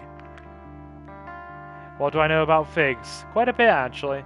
Figs are right with history, and still enjoy a cultural significance, especially in religious circles. For example, they are the leaves with which Adam and Eve covered themselves up in the Bible's book of Genesis. It also happened to be the kind of tree Buddha found enlightenment. Oh, I love it. Freaking Jonathan there quoting Chef from South Park. Suck on my chocolate salted balls. Put them in your mouth and suck them. Sorry, when I was like 13 years old, I used to listen to that song and giggle at it because I was childish. Anyway, right. Not only that, but it is also mentioned in Greek mythology. Isn't it fascinating? But wait, there's more. The influence of figs also extends towards words, phrases, and sayings we still use today. Take the word sycophant, for example, which comes from a Greek expression meaning someone who shows the fig, which was a vulgar gesture at the time, or I don't give a fig, which of course is a figure of speech. They're doing Space Ghost's job here. He's not going to be happy when we next speak to him. It might as well be said that the influence of figs is as far-reaching as its fruit is succulent, figuratively speaking, that is.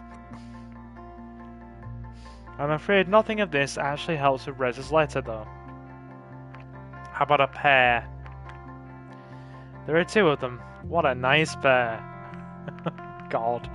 God puns. Stop it, game. Stop it, please. Grape. So, Daddy Grape finds his kid crying and asks, "What's wrong, kid?" But through all the tears, the kid couldn't get a single word out. Eventually, Daddy had enough. So he said, stop whine. Oh, I won't say it.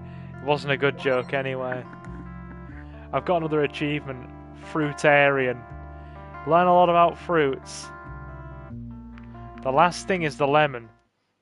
Lemons. Lemons. Lemons! Of course! Why didn't I realize it sooner? Lemon juice is the simplest way to write a hidden message using household items. We learned about this in chemistry, in the most boring detail, of course. A message written in lemon juice on paper becomes just about invisible to the naked eye when dried, but after heating it gently, oxidization occurs, making the message visible. I was sitting next to him in class when we learned that.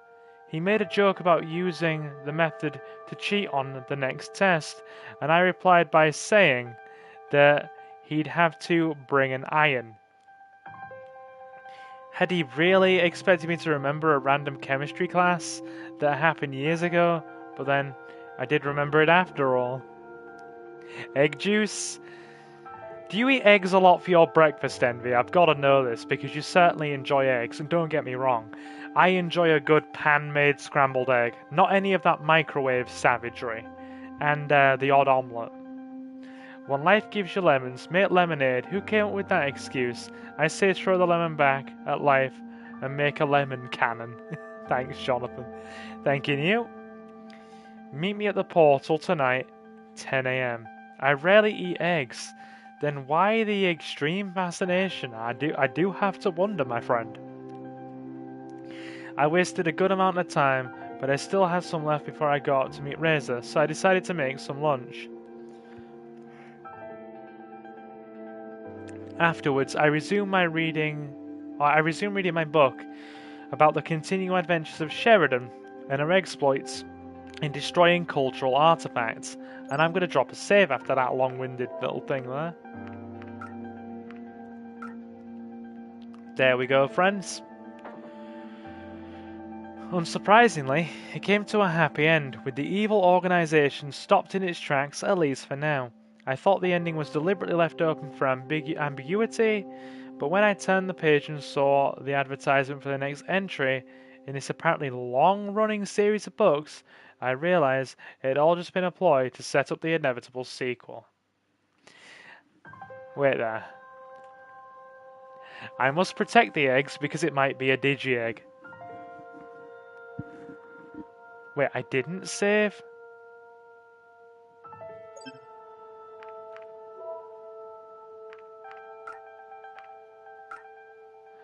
Oh, I misread Novi's message. Don't save. If it crashed, it would be funny. Yeah, no it wouldn't be, because I'm not doing this all again. I'm not going back and doing it all again. Right. Luckily, the disappointment didn't last long, as I had to get going to meet Reza at the portal. When I got outside, it didn't seem quite as dark as when I arrived yesterday.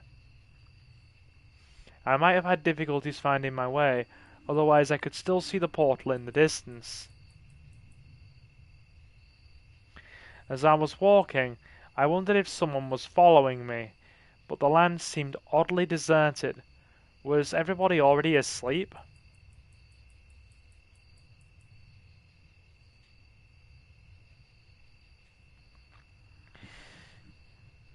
Sylvie, you should play this game. Every day you do the same thing. No, I don't. I resent that.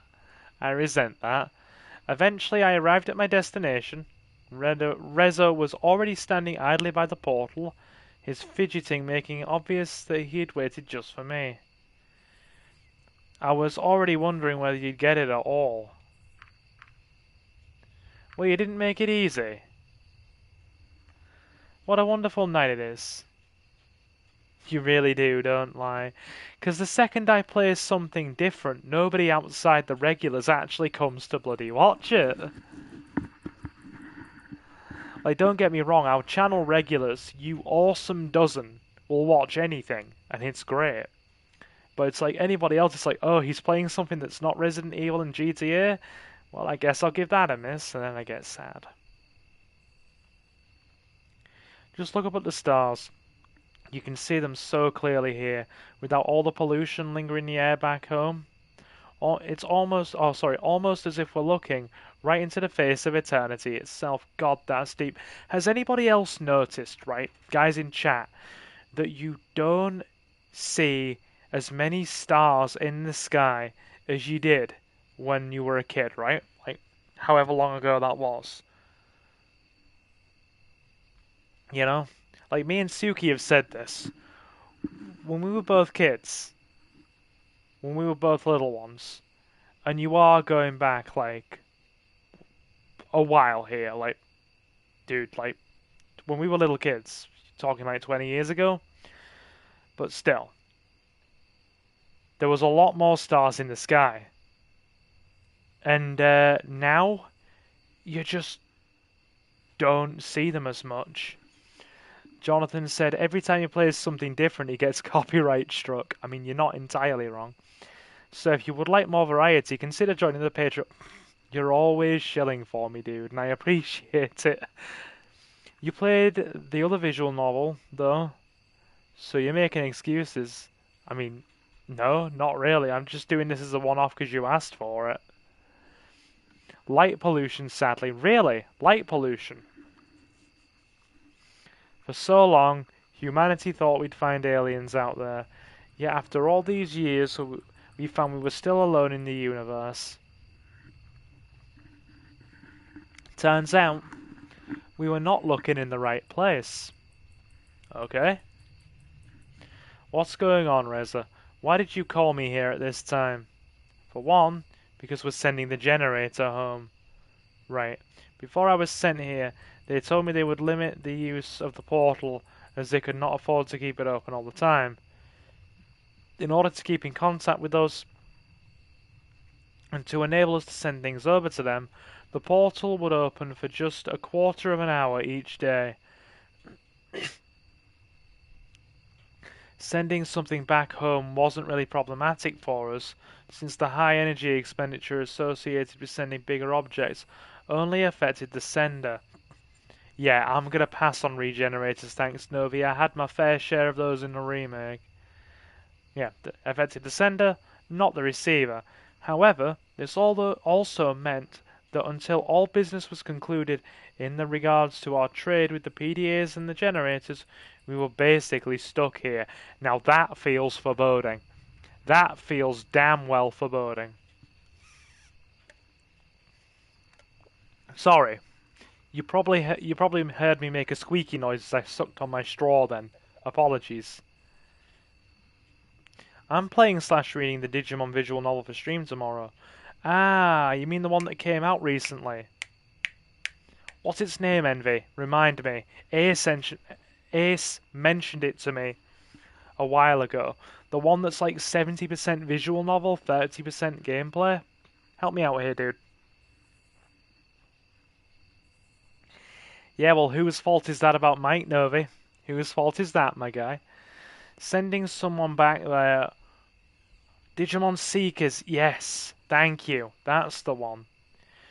When I've actually got some spare time to do some more recorded content for the channel, I'm actually going to get the PlayStation Classic back out and do some more Digivolution guides. We're overdue. We're overdue for a Digivolution guide. Though I'm not sure what I'm going to do next. I'll have to decide. Sending something back home wasn't really problematic for us, since the high energy expenditure associated with sending bigger objects only affected the sender, not the receiver. Yeah, I've read that already. However, this also meant that until... Yeah, okay. I've read that already. It was a mistake. As for the other, do you know what this place is?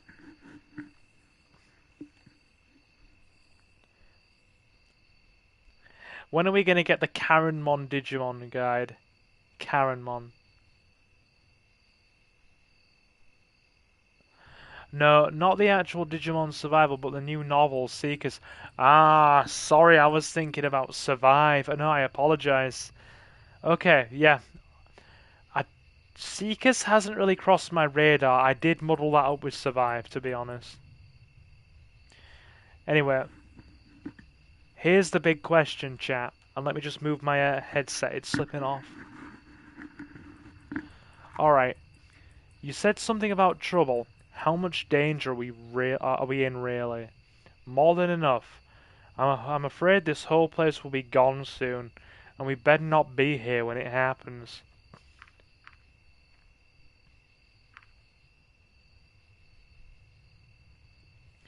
What are you talking about?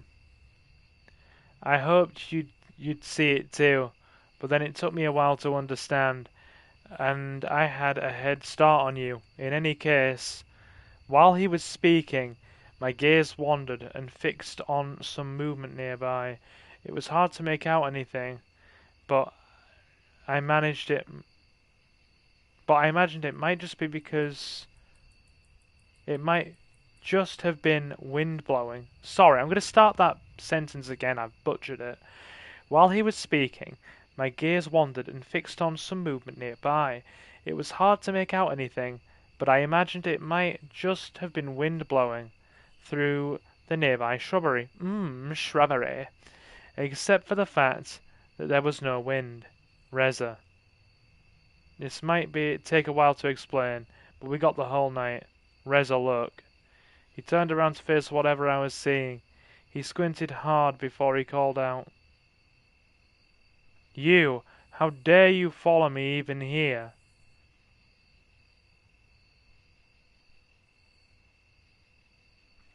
Do-do-do. It's pretty popular at the moment. Plus it might push subs. Indeed, indeed. And I reckon you've got pretty quick growth on your channel, dude. You're getting close to 150 now, aren't you? They do say when you focus on like a small handful of different types of content, as opposed to being a broad church, so to speak, you do get subs quicker. I mean, I typically focus on three things, and mainly three things: Resident Evil, GTA, and retro PlayStation games.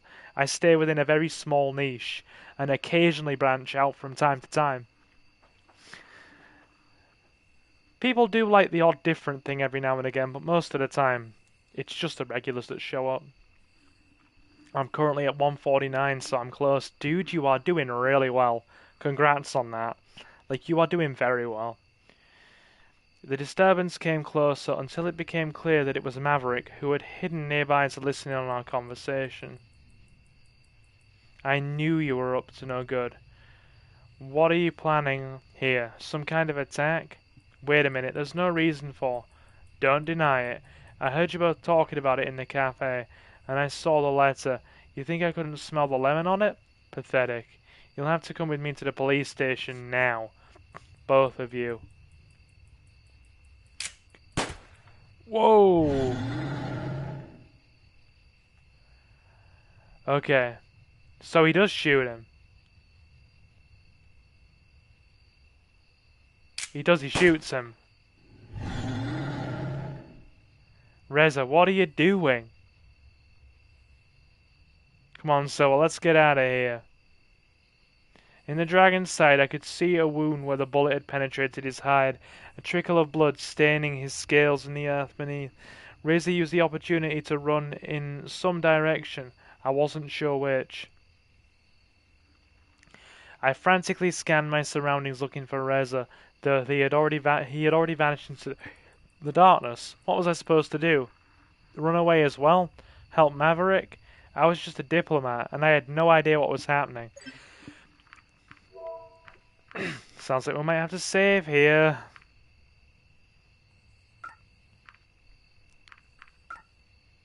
Okay. Here we go. Suddenly, the dragon whipped around, hitting me in the guts with his thick tail. I was lifted off the ground briefly before I felt the impact of my body hitting the ground hard enough that my vision blurred almost immediately. Did he just shoot a dragon with a pistol? I know, right? I know, right? It's like just something like a dragon. It's like prodding. Yeah, I think I will cycle saves, actually. It's a visual novel, meaning there might be the risk of things going wrong. A deafening roar battered my ears. Was this his cry for help? I could barely move, but I found it better not to try, as to not startle the wounded dragon more than he already was. It certainly would have ended badly for me if he tried anything. I heard him take a few unsure steps before he lay down on the ground, panting. I'm still watching you, you know, and you better not move for your own good. If I have to get up again and come after you in this condition, I can promise it won't be nice. It took a few minutes listening to his laboured breathing before someone arrived. It was two dragons. The first I recognized as Sebastian, and the other one I didn't know. I heard Sebastian and Maverick exchange a few words when the stocky fellow approached me. Damn, he's big. That is a big dragon.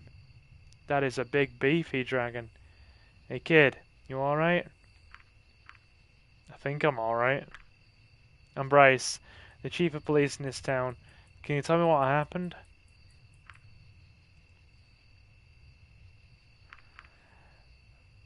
Maverick followed us here and tried to apprehend us.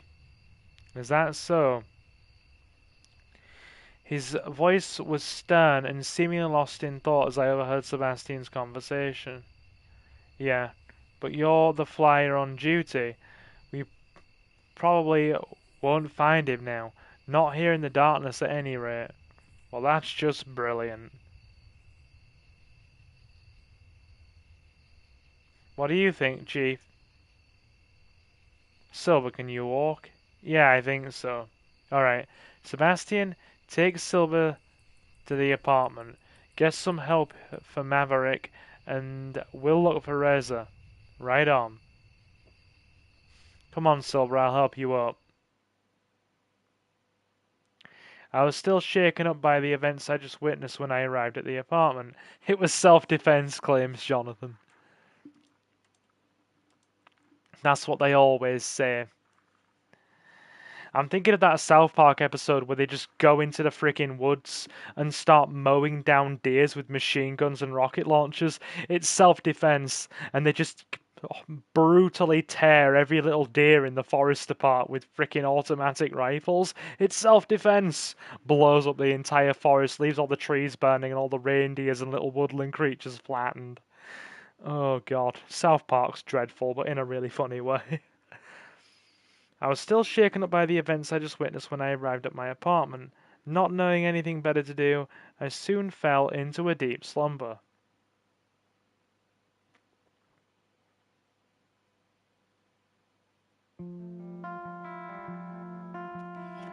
Right. Anyway, I knew I wouldn't kill the guy. I would have aimed for the head otherwise. Yeah, we're going for about another hour, chat. What time are we on? Yep, another hour will do. The next day, I woke with many questions lingering in my head. I considered calling someone from the police department to ask about Reza and Maverick, but in the end I decided against doing so as I was sure they would contact me. Sorry, I misread that. If they had anything to tell me. I knew it was no use worrying about it now, so I settled for starting another book. It didn't take very long though before the doorbell rang. Oh, Bryce, the chief of police, taking it upon him. Did Bryce, the chief of police, take it upon himself to escort me today? Oh, it's you again. Are you surprised? No, I guess it'll mean bad news. Afraid so. How are you holding up? I dozed off, missed the excitement. Yeah, that Razor guy tried to shoot a dragon. Better than yesterday, that's for sure. Let's go for a walk then, shall we? Sure. This time, I was taking along a different route than yesterday, and I was quite sure there was more to this than just taking a walk. I'll go ahead and guess you didn't find Reza. Yeah, we hoped he would come back on his own by now. Do you have any idea where he might be? Maybe he mentioned some sort of place in particular that holds some meaning to him? No, not really. We didn't get a chance to talk much at all yesterday before There's that too. I have no idea why Reza would have done something like that. I had the impression that they weren't very fond of each other, but this... How is he, by the way? Oh, Maverick is doing fine. Well, there's plenty of blame to go around. You're right, they didn't particularly like each other. In his statement, Maverick says he suspected Reza of planning some sort of attack. Do you know anything about that? No. He only told me something was going to happen, not that he was planning anything. At least that was the impression I got. He's suspecting you too, by the way, that you both planned this all from the beginning. No, that wouldn't make sense. Actually, none of this is making any sense. Why would we go through all the lengths of our agreement only to jeopardize it by doing something like this? You already have our PDAs and we don't have much to show for it yet. If we had any nefarious plans, this wouldn't have been a very good idea. You have a good point. I believe you, but from our side, we only have Maverick's word on the whole matter. After all, he was the one who spent the most time with Reza. Leomon's like, I would smash Bryce. That sounds like a personal choice, my dude. I'll go for that Anna Dragon. But even then, he didn't really have any reason to follow you yesterday, and his behaviour was completely out of line. I'm just glad that you came out fine. If he wasn't on mandatory sick leave, he would be suspended right now. We'll have to wait. What is this novel? Don't ask me. Novi asked for it. Like I said. Did I say Leomon there? Sorry, I meant Novi. Yeah, this is something Novi requested, so I'm just playing it. We're in a parallel universe that's identical to ours in a great many ways. The only difference is it's inhabited by dragons and not people. Yeah. Yeah. I have no idea what else is going on. We'll have to wait until this whole thing is over before we decide what to do with him. I can assure you it won't be taken lightly.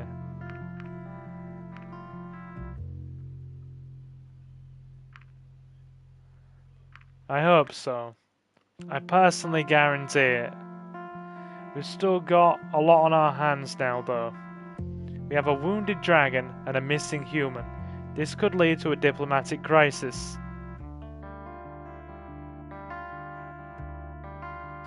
Maybe Reza will still show up soon and we can get all of this behind us. I hope so too.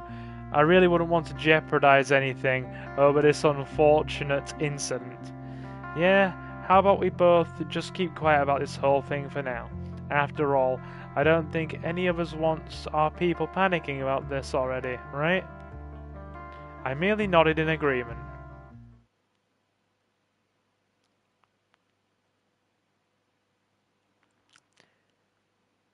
Eventually, we arrived at the police station, where the chief took my formal statement in regards to yesterday's events. He asked me about Reza and Maverick too. Not that I knew much of anything that preceded yesterday's events, or the mysterious catastrophe Reza had mentioned. I miss Mike too, Envy. Every time we have a Mike turn up, either a womanizer or a helicopter pilot, something bad happens.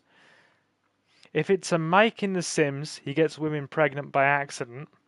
If it's a Mike in Resident Evil, he goes downing choppers.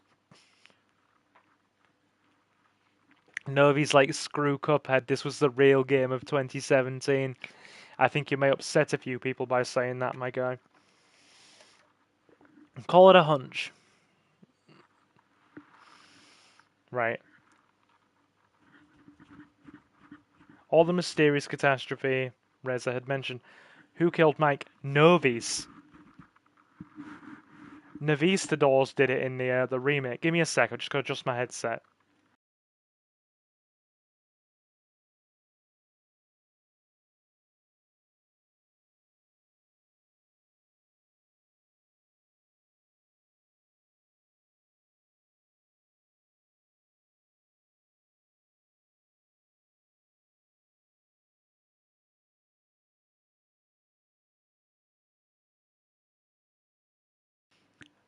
That'll do. Afterwards he thanked me and left to file my statement while I sat by his table, waiting and listening to the going-ons of this small provincial town police department. While he returned... Also, Sylvia, you don't even like Cuphead. I do like Cuphead. It's too hard. I find it really difficult. I struggle with it. When he returned, he was approached by someone who seemed to have urgent news. A lot of talking between the two ensued that I could only make out from my position. That I couldn't make out from my own position. A lot of talking between the two ensued that I couldn't make out from my position. There we go. I'm reading things properly. This went on for a bit until Bryce returned to me. Afraid I have some more bad news for you. Reza has now officially become a murder suspect. Murder? We're headed to the crime scene and I hope you'd come with us. Me? A crime scene? I don't really know much about forensics. It's just you're the only link to Reza we have. Consider what he said would happen to us. It's in all our interest that we find him as soon as possible.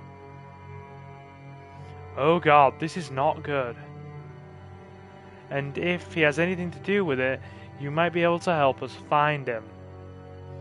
Your cooperation would certainly be appreciated, and it would be a nice gesture to show us that you're trustworthy in the eyes of those who might think otherwise after what happened yesterday.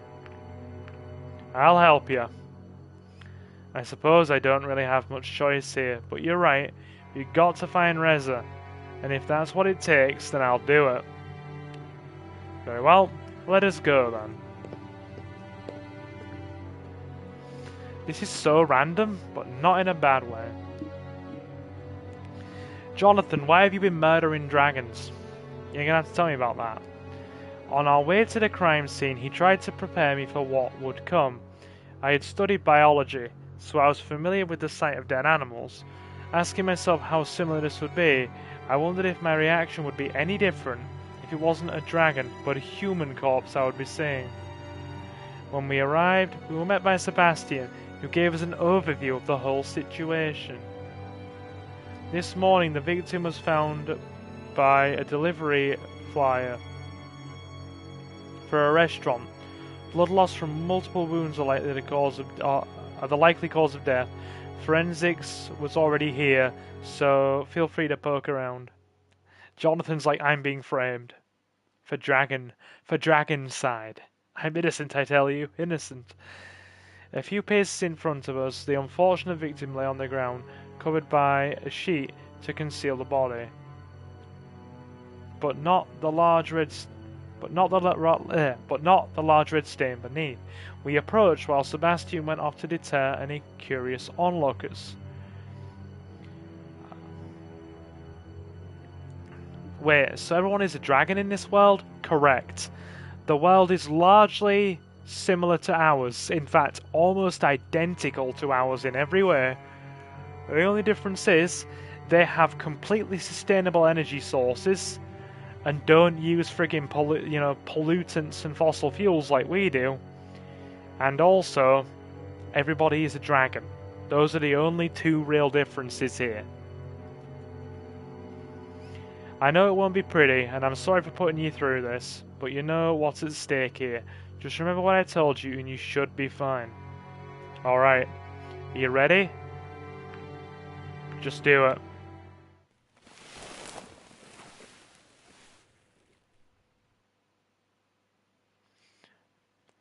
Well, it's definitely a dead draggy.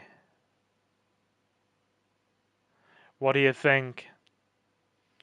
Well, he's definitely dead.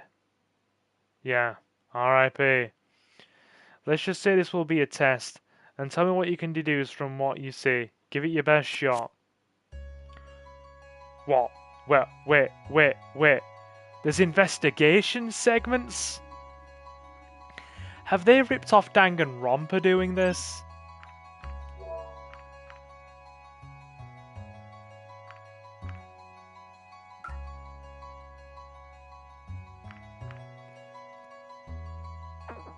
Alright. Okay. 2 wings, 2 legs. Just like the waitress in the cafe. Almost as big as a human, lengthwise, if not slightly taller. The wingspan would certainly look impressive at that size. It's got full-on investigations in it now.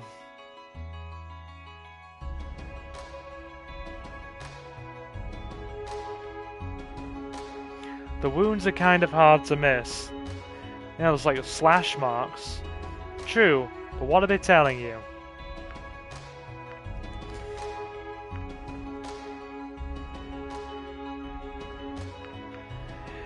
They were inflicted with a sharp implement.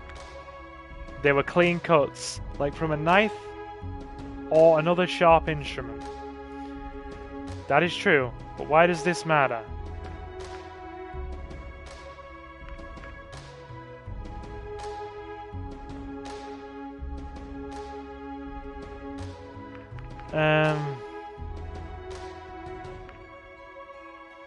The dragons... We don't know dragons don't use knives.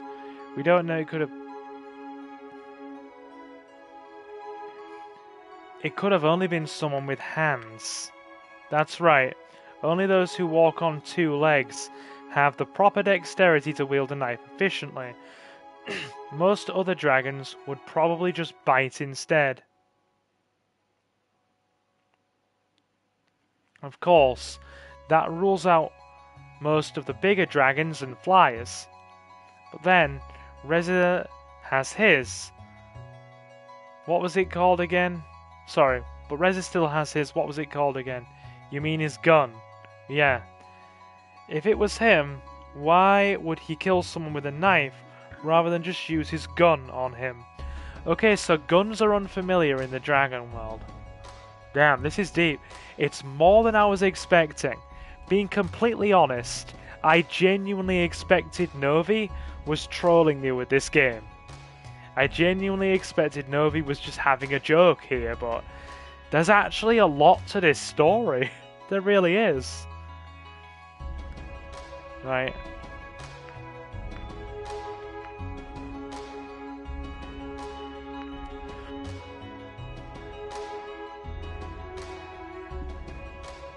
Right, okay. He did not want to make any noise. It makes him look cool as pointless. We don't know he hasn't lost his gun. We don't know he's lost his gun. He wouldn't because it wasn't him. He wouldn't because it was clearly suicide.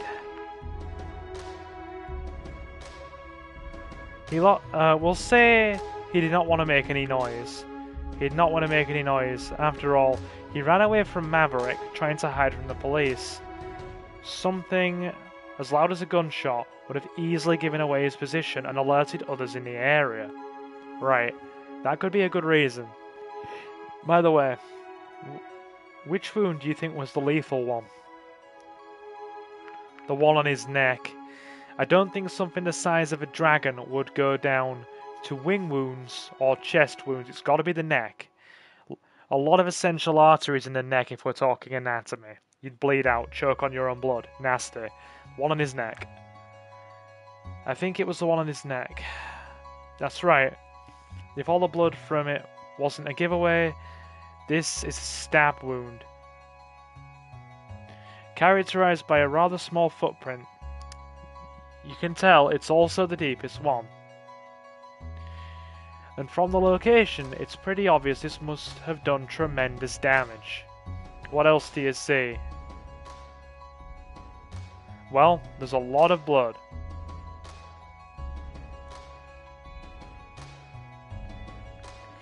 This one stream has already created 3 memes on Silver's channel. What, seriously? I haven't been keeping track.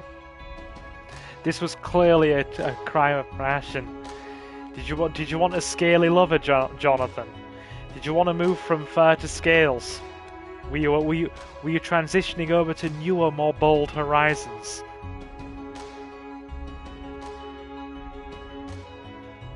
How the hell can you just say somebody had AIDS from producing a lot of blood?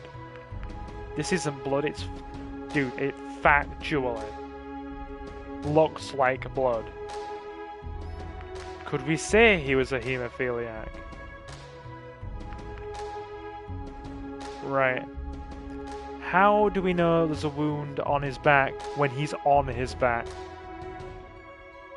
Right, what are we thinking? I'm genuinely thinking either he was a haemophiliac or he died here.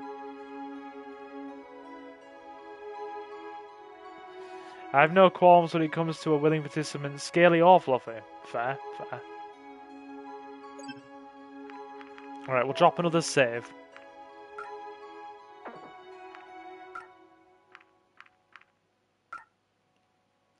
Yeah. He died here, that's what I'm thinking. Yeah, he died here. Else there would have been a trail we could follow. The splatters also suggest this is where they fought. That's true. Unfortunately, it doesn't help with determining who the perpetrator is. Objection. Excuse me? Bloody Phoenix Wright reference now? Sorry. I've just always wanted to say that. Go on, please.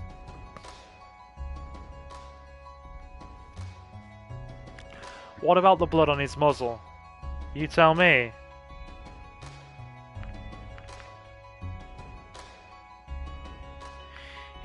It's not going to be he's a vampire. He fought back. He had a bloody steak earlier. He has gum disease. Good God. He bit his tongue during the fight.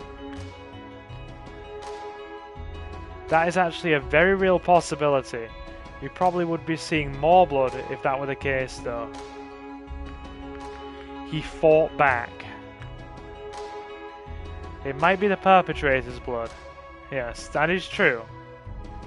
I thought this was a dating sim. Suki, apparently it's turned into a murder mystery. There's a lot more to this game than I anticipated. We are literally solving murders. Hey hun, you wanna hop on for 10 minutes and help me solve murders? You fancy it? Join me in chat.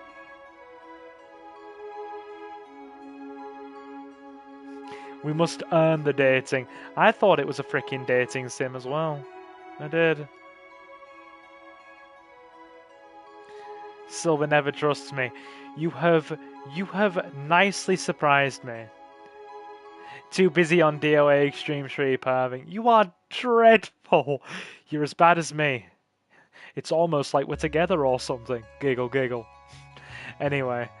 Down, girl, down. Save Hitomi for me, okay? I want some of that delicious German-Japanese goodness. Nice sweet piece of that chocolate cake. What are you talking about? Do you not know that murder is one of the best aphrodisiacs? What? What are you saying there, Jonathan? You can have a ooh. Hey, what can I say? I'm of the Eurasian persuasion. While you are quite pleased by the Japanese. Right. I expect forensics already took a sample of it, so it might actually help us determine who the perpetrator is. Hun, you should stream it one day. I'll happily co-host that. I think that's about everything. Right, let me just take my TV. There we go. I mean, the only thing I could murder right now is a freaking Chinese banquet.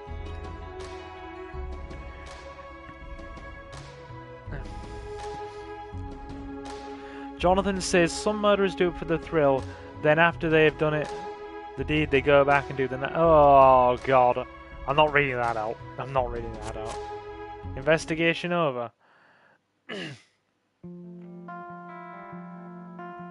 You know what, kid? I'm impressed.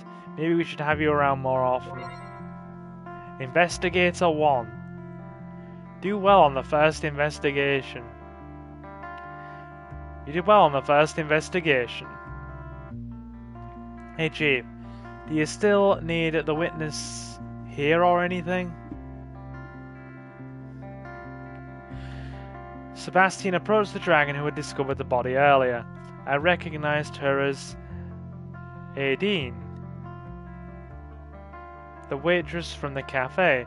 She seemed distraught, which given the situation wasn't very surprising. I don't think so. Take her to the department, get a statement written up, and that should be it. Sure thing. Alright, miss. We're going to have to take you to the department. Of course. When she spotted me, however, her composure brightened visibly. Oh, it's the human.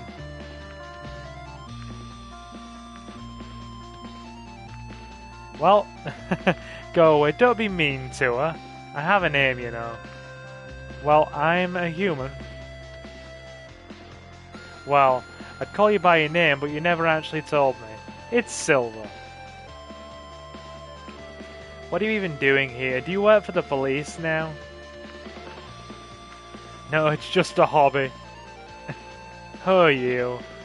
Are we legit flirting with this dragon lass here?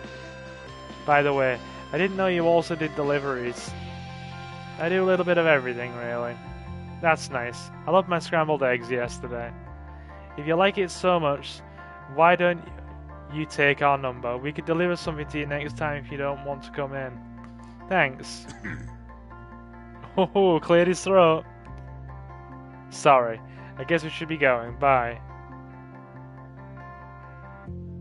Should we go? What should we do now? I suppose we'll head off too, unless... Oh no. What is it? We got a violent homicide, and of course nobody from the department tells me. I have to find out from a neighbor who wanted to ask me about it. Good thing rumors travel fast, eh? Of course nobody told you. You're on sick leave. Mandatory sick leave, I might add. I'm not here in any official capacity, you see. I'm merely enjoying a curative walk in the fresh air and happened to come across you by accident. I don't trust this Maverick guy. What do you want? I don't want anything. I just find it interesting that no one tells me, but the prime suspect's buddy can mess with the investigation. I see how it is. Let me just stand up for a second, guys. My back's hurting. Oh, the disadvantages of bad posture. Oh my god, I need new back. I need a chiropractor. Ugh. Anybody have a friend who will step all over my back, crack and pop my spine in several places, and make me feel a hell of a lot better? Because oh my god, my back hurts. Oh god, sorry. I do need a freaking chiropractor. Anybody else feel the same way? I have terrible posture. Anybody else in the terrible posture club? There we go. I know what you're thinking, but don't jump to conclusions here.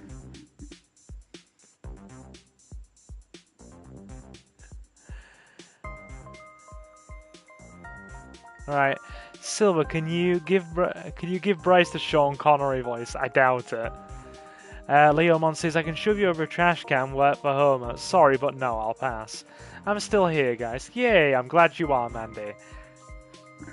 I hope you're enjoying the visual novel fun. It is always nice to share some visual novel with you. I don't need to jump to conclusions. I think the dead body we found says it all. You really have an attitude problem. You know, if you weren't on sick leave, you'd be suspended right now for attacking a Silver yesterday. Do you even have any idea what kind of repercussions this could have on us all? Me? Attack Silver? As I can see, I'm the only one who's injured here. Besides, I'm sorry for apparently being the only one who's doing his damn job. Right, let's just sit idly by while the suspect's on the loose planning his next move.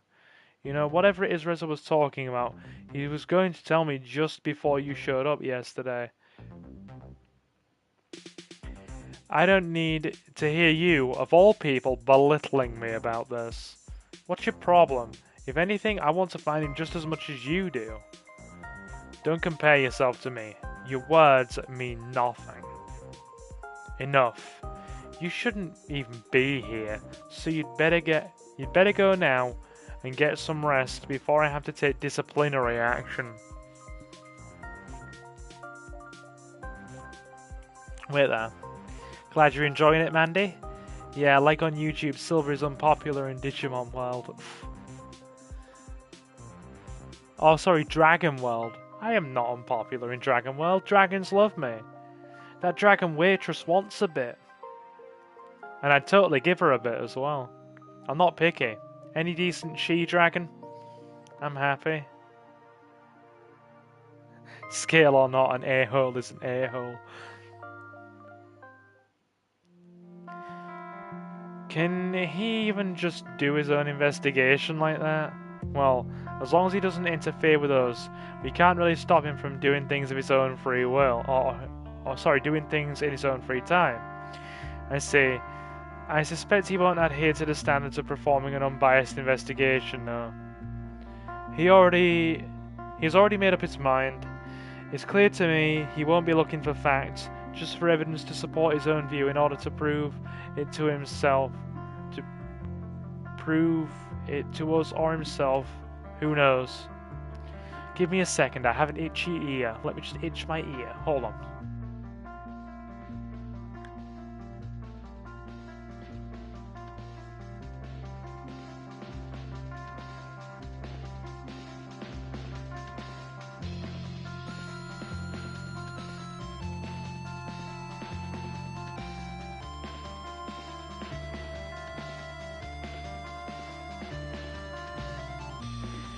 He's always been like that. Always something to prove.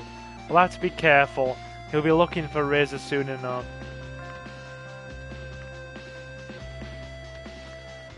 Let's hope we find Razor before he does. Yeah. Don't worry. Razor will turn up eventually. I surely hope so. All things considered, I had to admit that it remained a possibility that Maverick was right, but could the Razor I knew really be a murderer? You know what? If you think of something that might help with the investigations, or if you need anything else, just call me. I will. Well, I think we're done here. Let's go.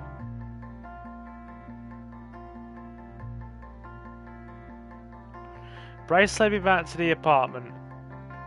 I guess there wasn't much for me to do in the meantime, as I was spared the more arduous parts of the investigation.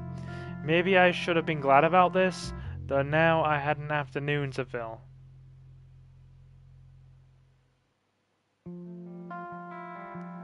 Right, let me save. Choices, choices.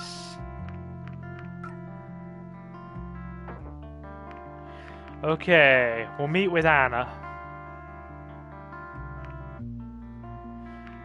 We've not bothered about Remy. We'll meet with Anna.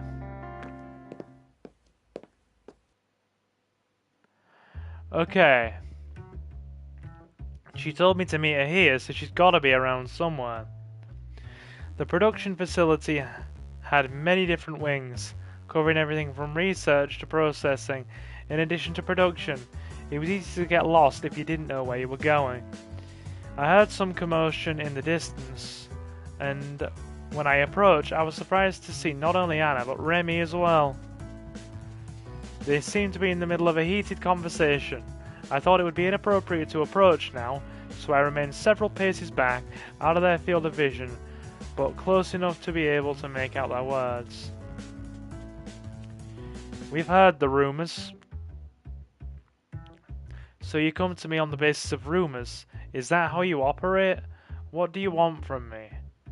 This is not the first time you've been in trouble to know. Oh, sorry. This is not the first time you've been in trouble, you know.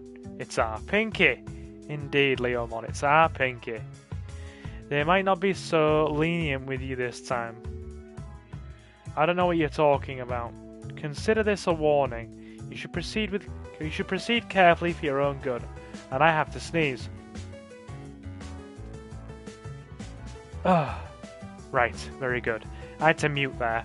The sneeze would have shaken the entire freaking internet down to its core. If you wanted to threaten me, the least you could have done was send someone more intimidating. You may be larger than I am, But even I can see that you're just a big coward. You wouldn't dare to put your dirty claws on me. I wouldn't. I'm here as a courtesy to you, not to threaten or intimidate. Do with that information whatever you wish. You know we'll be back, and if they find anything, there will be consequences. Do you think I care? That attitude of yours is not helpful. Neither are you. Well, I've said what I came to say. Good luck. Whatever. I know, they're frickin' arguing with each other. Why? Remy turned to leave and started walking in my direction. I ducked behind a pillar and he went past. I wasn't sure if he'd seen me. Either way, he left and I was safe to approach now. Hey, Anna. Hey, Silver. How long have you been there? No sense in lying. I saw everything. Not that it matters much anyway. It's just part of the course for me. I know, Remy. What's the problem? The nerve of that guy. He wouldn't be so... Remy looks like something Silver would make as his avatar. I don't know if I should take that as a compliment or an insult, Novi. Jesus. The nerve of that guy. He probably wouldn't be so uptight if he wasn't looking for that thing with his... Oh, there we go. He wouldn't be so uptight if it wasn't for that thing with his girlfriend a few years ago. Ooh, gossip. What's going on here? But I don't care about him. It's his superiors that are the problem. They don't like me and the research I'm doing. They cite their traditions and values, claiming that those are what have kept us alive for so long.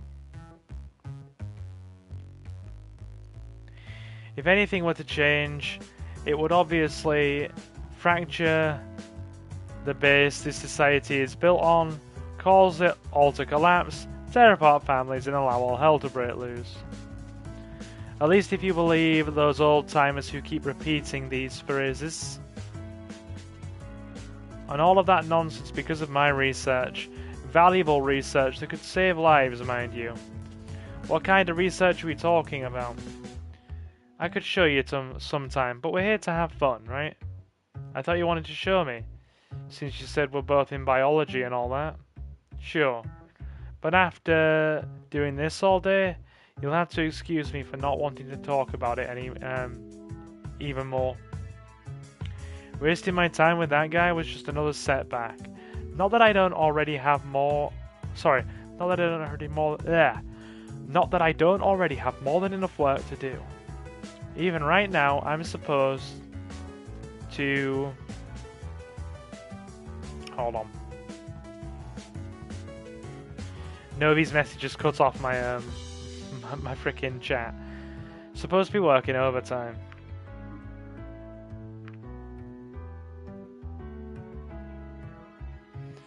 How disappointing. Yeah. I'm very sorry we can't accommodate your request right now, Your Highness. Can I read... No. I can redo that decision. I didn't like that. That came across as a bit snide and it wasn't the intention. Guess you can give me a toll some other time then. Yeah, well. Oh, and thanks for the blood, by the way. The results aren't in yet, but I'll let you know when they are. Good. I'm just as curious about the results as you are. No, you aren't. I am. I'm way curiouser than you are. Curiouser. Is that even a word? It is, since an author popularized its use where I came from. Then I'm way more curious than you are. Not if I'm the curiousest. Excuse me for a moment, but I must weep for the English language. At this rate, why don't you just say you're the most curiousest? Curious-erest. I can't even frickin' pronounce that.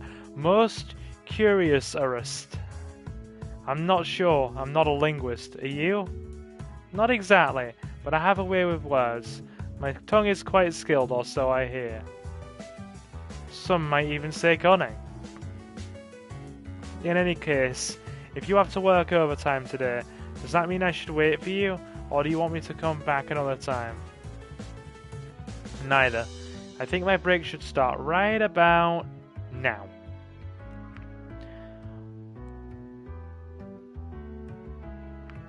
I wish I had the ability to make breaks happen at my convenience. Just one of the many perks of being the manager of this facility. So, Jonathan's like, my tongue is skilled. Down, girl. We were thinking the same thing. I'm not gonna lie, Jonathan, we were legitimately thinking the same thing. Not that I have a dirty mind or anything. So, where are we going? I don't know where you are going, but I think I need a coffee or 5. You can tag along if you like. It'd be my pleasure. Well, we'll see if it'll be mine as well. I hope you brought your own money though, because I'm not sharing. Oh god. Am I misreading freaking chat message? Oh my god. I'm reading Novi as Leomon, Leomon as Jonathan. Sorry. Keeping up with this chat box tonight has been a fun time. I didn't. But everything I can purchase is taken care of by my ambassador status. Nice. Actually, that opens up some very interesting possibilities. I might, but I'd rather not do anything too fishy. I don't want to raise any suspicion, you know. I'm insulted to think that you would think me so childish. Jay's like, it's because there's too much blue. We do have a lot of moderators in the chat right now, yeah. Good point. Well, let's go then. After you, my lady. I love it. We're full on macking on this dragon. There we are. Finally, I can get some coffee into my system. Oh, hello, Silver. Nice to meet you again. Hey. Who's your companion? Can't you just take my order? I apologize. Let me try that again. Welcome to our establishment. My name's Aideen, and I'll be your waitress today. What can I bring you to? We've got more police than the Vatican. Jesus, Jonathan. I'll have a coffee. And what can I...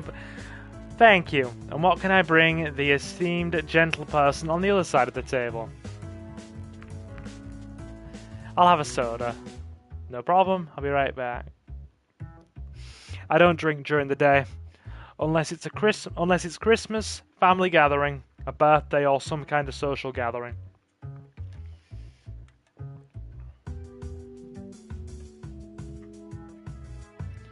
What's her problem? I'm here to order something, not chit-chat with the employees. I know her, it's fine. If you say so. Here you go, enjoy.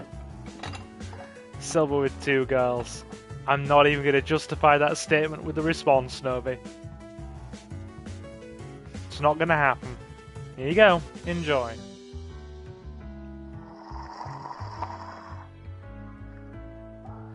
Ah, I totally needed that. So you work in the facility. And your point is? What's your job there? I mean, what do you do exactly?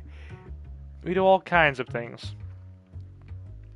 The truth is, we just have all kinds of specialized machinery there, which is used by many different people for many different purposes. The building is owned and run by the council, who oversees the schedule.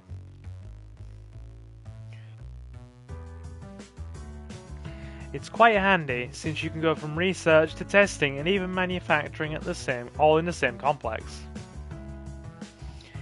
I started out as a researcher in biology, which is still my main job, but I've been there so long I've been there so long and learned the ins and outs of the building so well that eventually I was asked to take over managerial duties.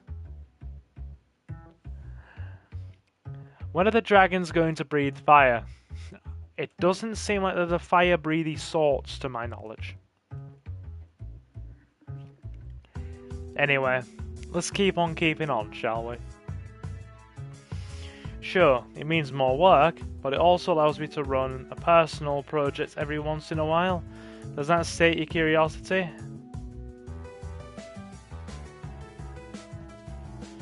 Right, I'm going to drop a save. We've got a lot of choices coming our way here. Like Jonathan says, cycle the saves.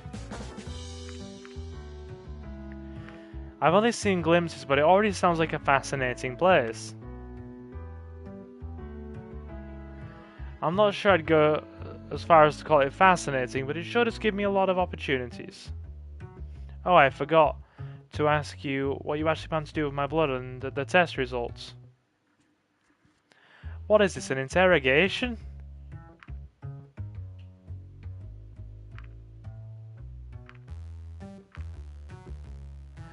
We'll try humor. Yeah, totally. You can call your lawyer if you'd like.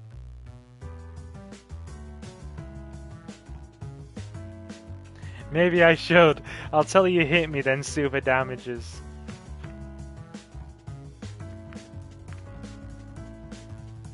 Excuse me, princess. I'm gonna go back on that one. Right. I'll finish my drink quiet then, if that's what you prefer.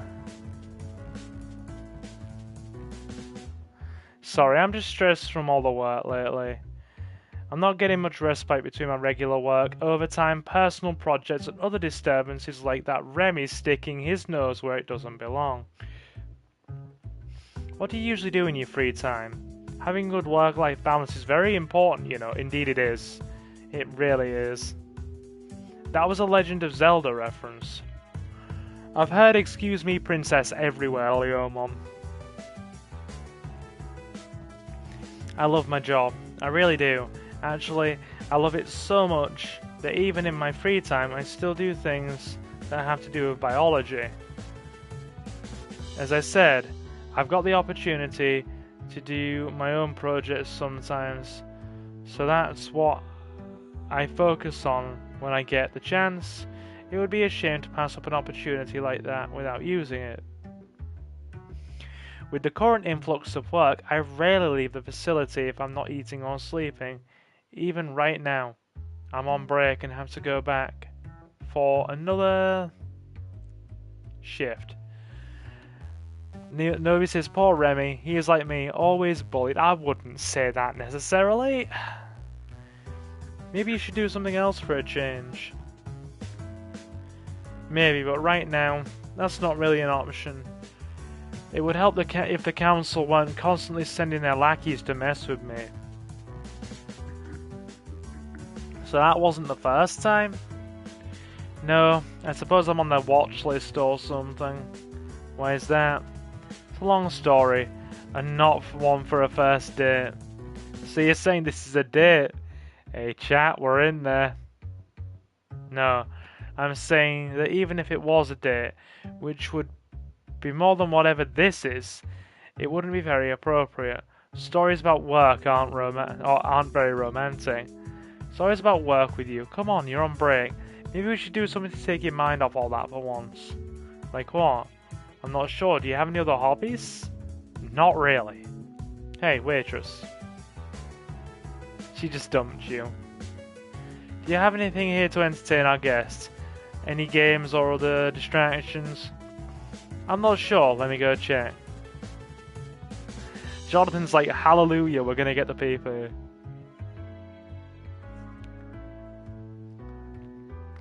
What exactly are you trying to do?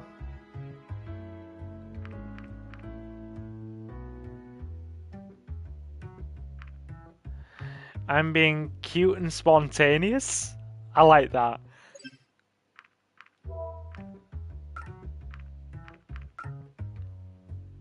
Okay. I'll remember this day, for good or bad. I'm not sure yet. It's more for kids, but we don't really have anything else. It's fine, thank you. Have fun. A board game, really?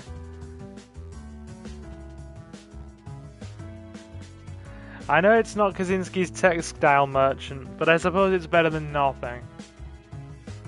Textile merchant? That's not Kaczynski, is it? That's Nitsky. It's a game, never mind.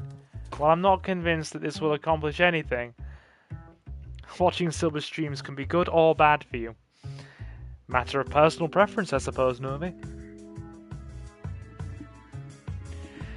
Well, I'm not convinced this will accomplish anything unless your goal is to make me regret this day. It seems to be a trivia game. Do you have good general knowledge? Do you even know what kind of advanced knowledge I have to memorize and work with every single day? You better have good general knowledge. Certainly more than enough to beat a foreigner like you. If you're so confident, maybe we should make a bet. What do you have in mind? Let's say if I win, I'll get to go on a real date with you.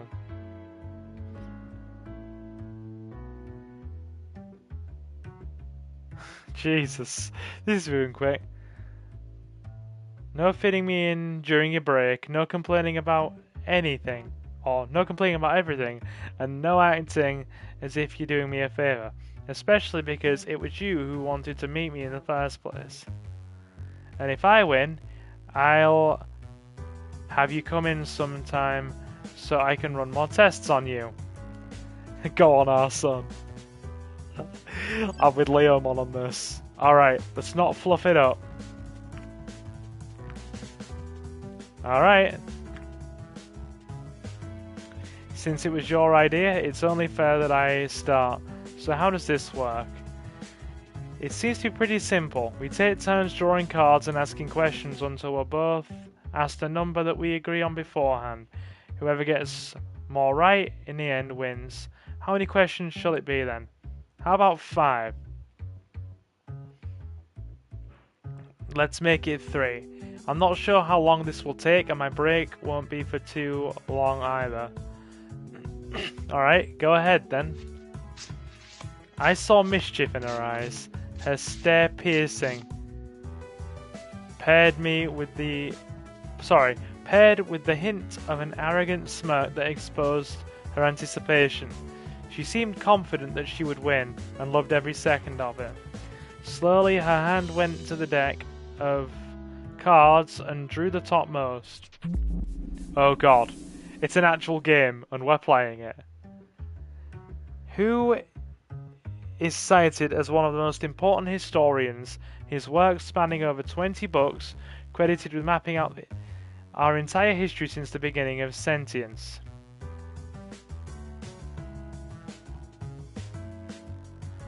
Oh my god. We're not from this world. How are we meant to know this? How are we meant to know this?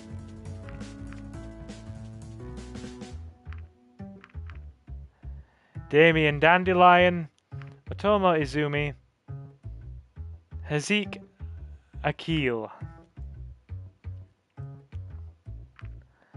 How the hell are we meant to know this?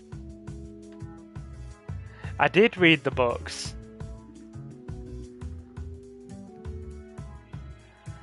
Okay, we're not a native of this world. How are we supposed to know that?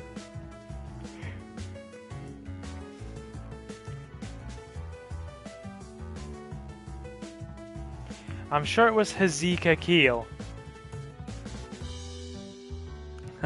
The less we talk about Boris, the better. Right. Damien Dandelion? That doesn't sound familiar. Otomo Izumi. Hazik Akil. We'll go for Hazik Akil.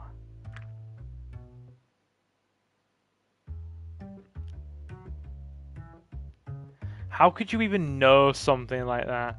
You've been here for what? A few days? Jeez, this chat's getting ridiculous.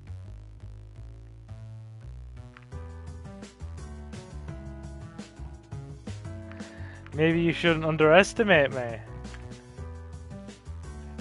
That is the worst autocorrect ever.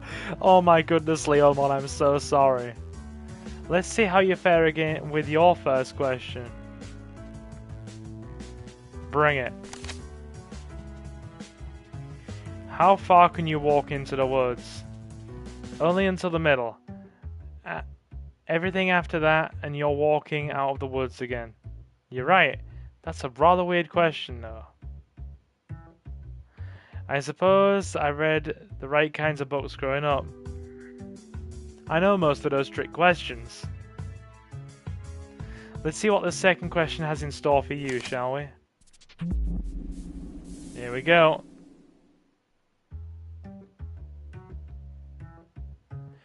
If there are 5 apples and you take away 3, how many do you have?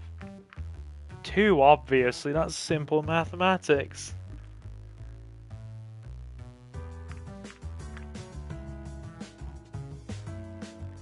You see, it's a trick question. 3 is the correct answer, because that's the number you took away. Oh dear, I'm having a rewind. I accidentally hit the rewind button. Oh dear. Guess you also know your trick questions. Yeah, it's not... No, my finger did not slip on the rewind button, I promise. Apparently so.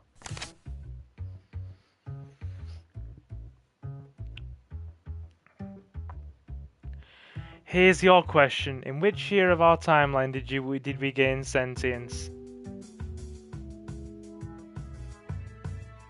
It's 3 because you're taking it. Even Jonathan knew the trick question. 0, beginning of our timeline marks the event we gain sentience. Right again, have you played this game before? It's a children's game. These questions aren't really a challenge. Just go ahead and draw the next card so we can end this. Alright. An adventurer who values his life has to choose between 3 rooms to cross. Which one of the following would be the safest? A room filled with poisonous gas, a room filled with 100 highly trained assassins, a room submerged in water, filled with alligators that have not eaten in 8 months. I'm gonna say none of these. That's right. All rooms are equally deadly. Alligators can go up to 2 years or more without food, making room 3 as deadly as the others. The other 2 should not require any explanation. At least according to this card. To be honest, the answer is debatable. Don't worry. I'll still count it as a right answer for you. You don't need to get your tail caught in a door about it. Looks like this is going to be the last question. Just get it over with already. What is the approximate acceleration speed of a nose-diving flyer? I'll have to think about that for a minute. I was just kidding. I still could have calculated that.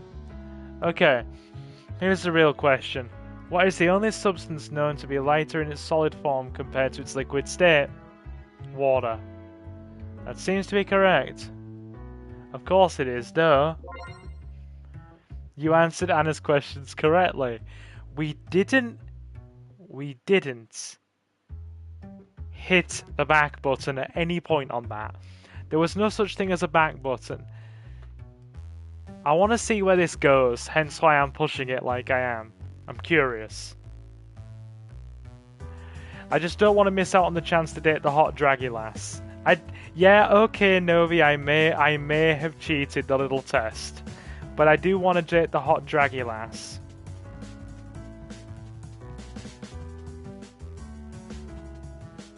It appears our game has ended in a tie. What do you propose?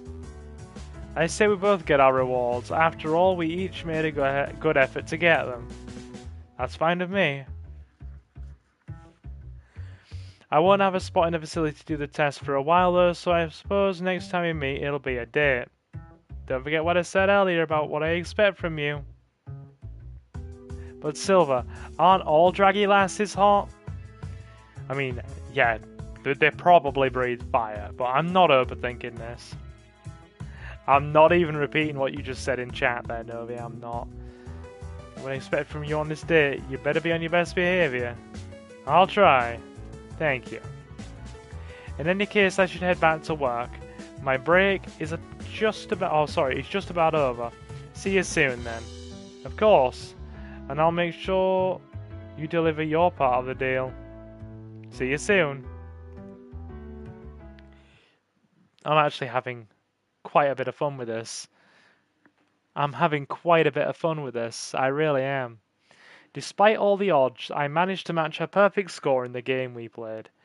Yeah, I do not want to miss out on dating the draggy lass. Even though my bet of forcing her to go on a proper date was more to get back at her for her earlier rudeness, I had not expected this outcome. I was not even sure what I expected from this meeting in the first place, but now I was locked into going on a date with her and being her own personal guinea pig. Hey, Flex!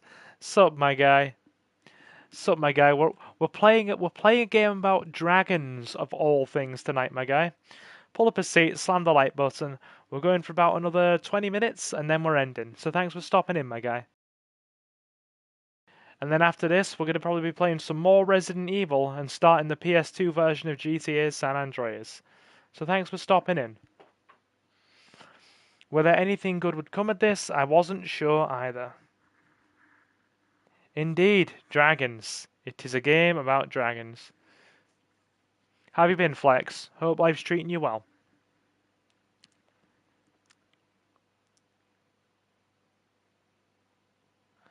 More free time. What should I do? I'll order some lunch. I remembered that Adine had told me that the cafe did deliveries as well, and not having anything else better to do, I figured I should try it out. I made my order with a quick phone call, and it wasn't long before the doorbell rang. I'm good, actually. Very glad to hear that, my guy. Ding dong. Well, that was quick. It just so happened that Adine herself stood in the doorway, dripping wet and with damp containers in her grip.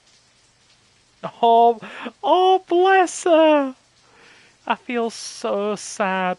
Bless that poor dragon. She's soaking wet. Oh, let her in and get dried off. Oh, it's you again. I thought we were over this, but at least you don't reduce me to my species anymore. I know, right? She's adorable. I'm having fun with this. I was convinced, like I said, Novi gave me this as a joke, but you know, I'm having fun. Likewise. Shouldn't come as a surprise considering you knew I deliver for the cafe. Hey, here's your order. Sorry it got a little wet, but it should still be okay. You're soaked. Why don't you come in? Thanks. I was just about to ask you if I could stay for a little while. Yeah, we are going to give her a towel and let her get dried off. This was actually my last delivery for the day, and I live on the other side of town. When have I ever made somebody play a bad game? The time you made me play Devil May Cry 2? I haven't forgotten, Novi. Of course. I couldn't let you fly back when it's this ugly outside. Feel right at home. I better eat this before it gets cold. I sit down on the table and start eating my food when Adine decides to take a seat opposite of myself. Do you like it? Yeah, actually, it's quite good. You have something similar where you come from? I like this draggy lass. She's precious. We do. As a matter of fact, it's almost scary how close it is to what we have back home. Really? Maybe we all just share a similar taste. Maybe it's more than that. What do you mean? Well, don't you trace your origins back to humans in some way? I know what kind of reputation we have in your culture. That is true. Let me ask you this. What do you think the portal you found... Where do you think the portal you found came from? Who built it? Humans did, of course. Give me a sec, I'm gonna save. I'm really enjoying this. Like, thanks, Novi. This is actually proving fun. Okay. Now, it won't be immediate, but I'm gonna put a quick poll in chat. So don't go anywhere, guys.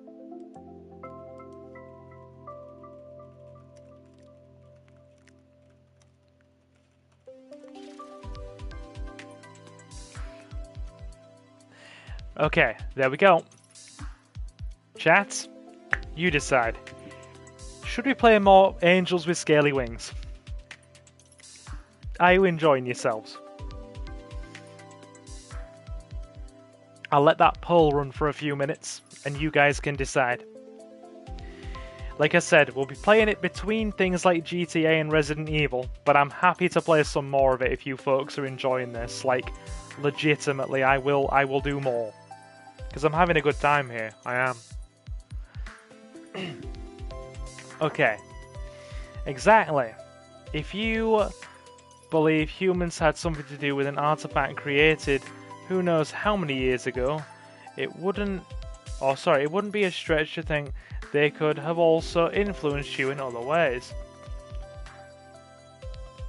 Even something as simple as this dish? I like that idea. So, what do you do when you aren't working in the restaurant? Do you have a family? Well, most of the time I take care of my kids. Oh, nice. How many children do you have? They aren't really my children per se, I just take care of them. You're more of a foster parent then? Not quite. These are orphan children I'm talking about. I just volunteer to spend some time with them. So I'm really more of a babysitter and teacher all in one. I can't really take care of them. Oh, sorry. I can't really take them in and care for them 24/7 like a proper parent would. I'd love to, but I work far too much to be a single parent. With the amount of time I spent at a restaurant, I don't think the kids would be any better off. So I just help whenever I can. Sorry. That's very nice of you. Thanks. These kids really don't get a very good... or didn't... I'm getting tongue-tied, sorry. Thanks. These kids already didn't get a very good hand in life. I just thought that if I could make a small difference for them, it'd be worth it, and that's nice. I say, what about hobbies? Do you have any? Can I ask a question for a change? Well, can you? You're silly. I like that. I'm just answering how I would. I would probably go for the silly, jokey option. It's how I am.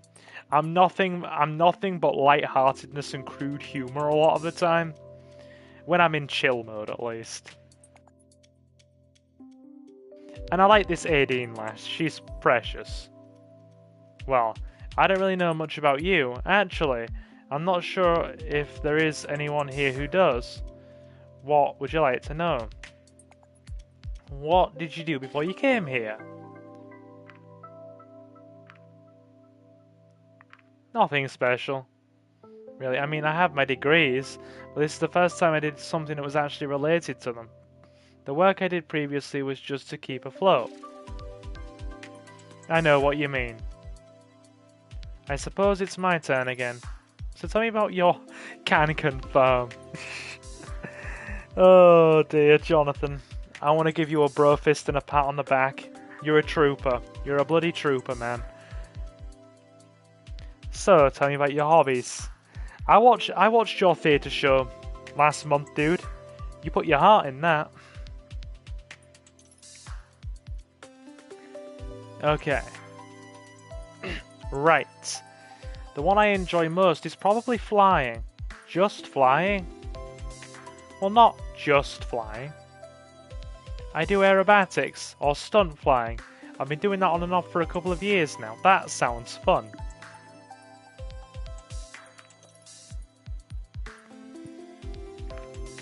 You must be the most overqualified delivery flyer in history then. Actually, that might not be so far from the truth. Oh dear. I hope we haven't struck a nerve there. It wasn't my intention. I'm actually hoping to be part of a competition in some time. So you can do all that, but a little... Awesome. Where can I watch that? I suppose that depends on whether you will still be here when it takes place. It's part of a festival we hold in town every year. Okay, since it's my turn again, well... This might be an unusual question. So, when they said it was a human that would be coming here, I kind of expected something a little different.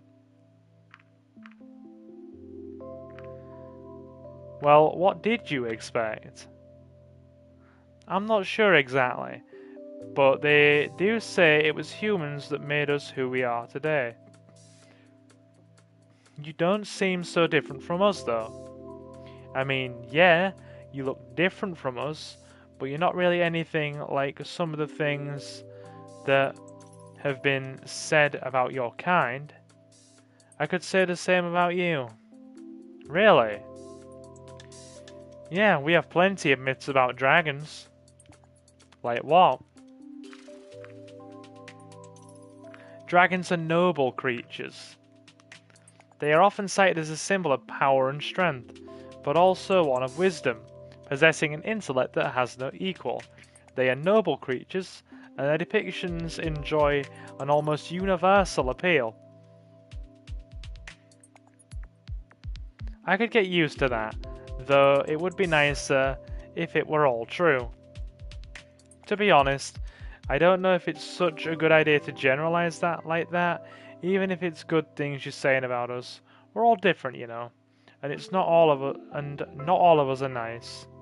I see, but then we have said many good things about your kind too.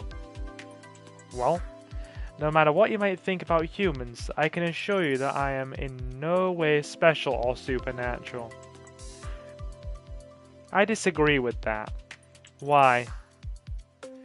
You say you aren't special, but just the fact that you're here with us right now is quite special to me and many others. Just try to see it the other way around. You know? You have a good point. I hate it when I go where. What were you thinking about when you first heard about us? I thought it was awesome. I mean, to be fair, I would. Yeah, okay, Mandy says, I'm off to bed, guys. Enjoy the rest of the stream, and I will speak to you all soon. Not a problem. We'll be finishing in about another 10-15 minutes. So, yeah. You take care, and judging by the results of this poll, it's very likely you may see some more angels with scaly wings in the next few weeks, actually. So yeah, I might bring more of this to people.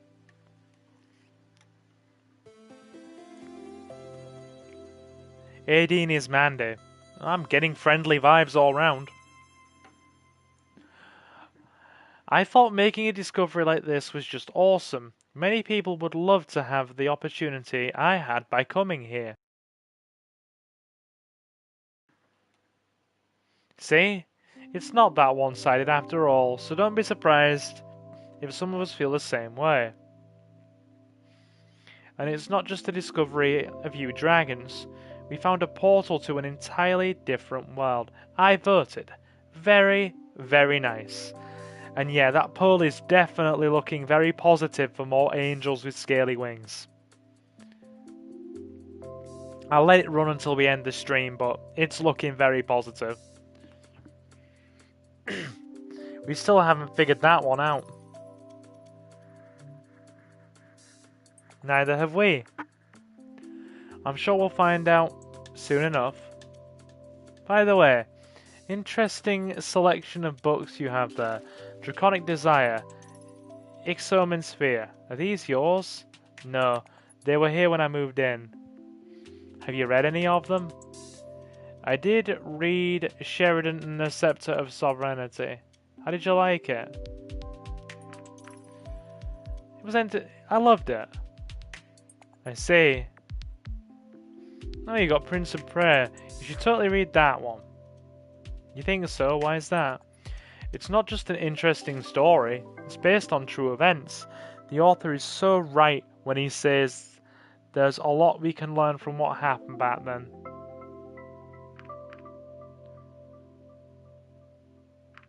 I'll check it out when I have the time.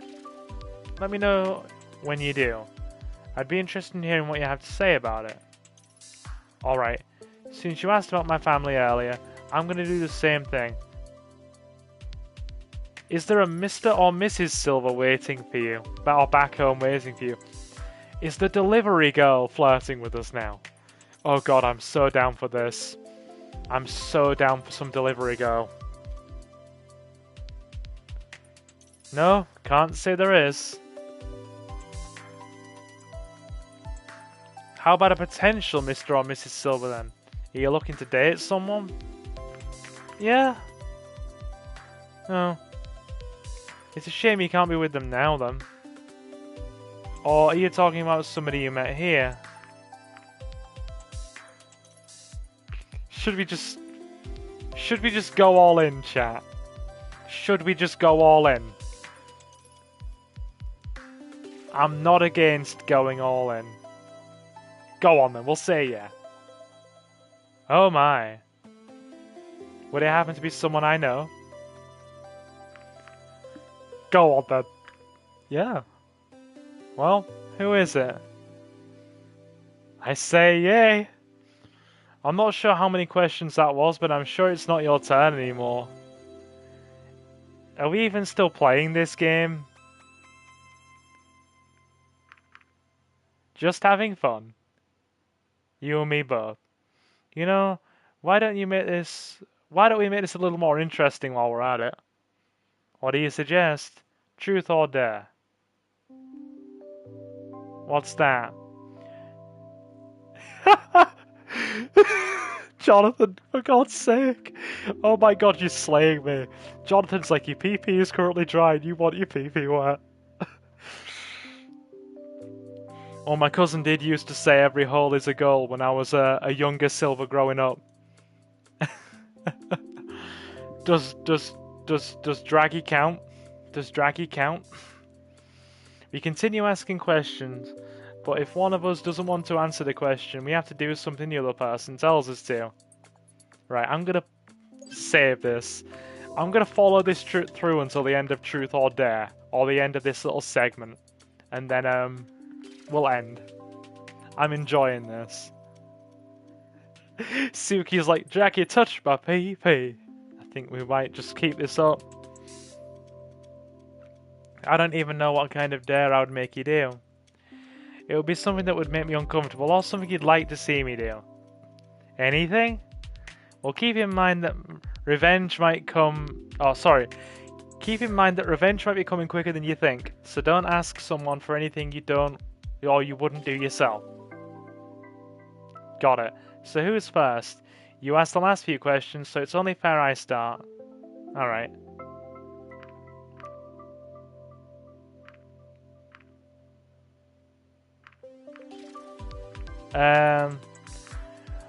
Which part of your body is the most ticklish?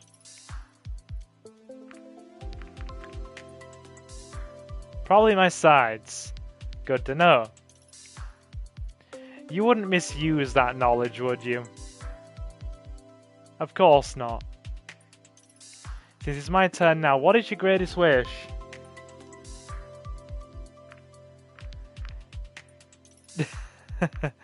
Be the very best like no one ever was. To catch them is my real test. To train them is my cause. That seems to be a very personal wish, Silver. Okay, my turn. What would you do if you were invisible for a day? Invisible, huh? That's a hard one. I mean, no one would see my flying. then, and I do want people to see that. This game was ahead of its time. It's actually quite fun. It's actually quite fun.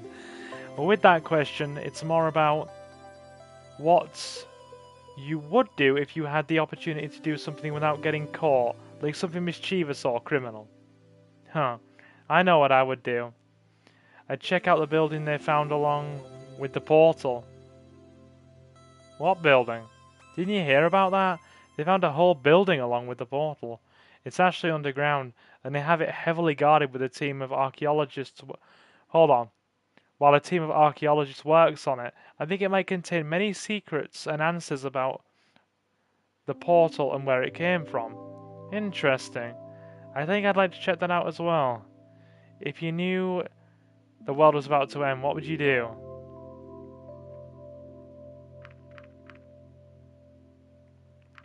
Enjoy life to the fullest until the last moment.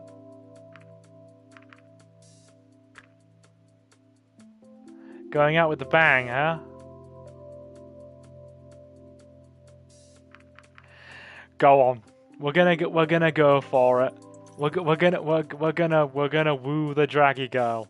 Here we go. If I asked you to kiss me, would you do it?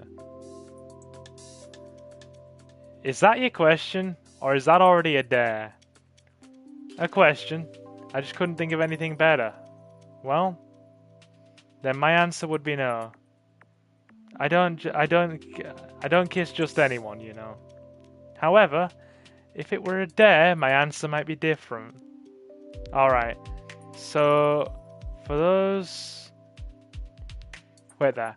Alright, so from those you have met here so far, who is the one you fancy the most? I think I'll take the dare for this one. Oh, finally. What am I gonna have you do? Whatever you like. No, honestly, I have no idea. Take your time. Alright, let me think for a minute.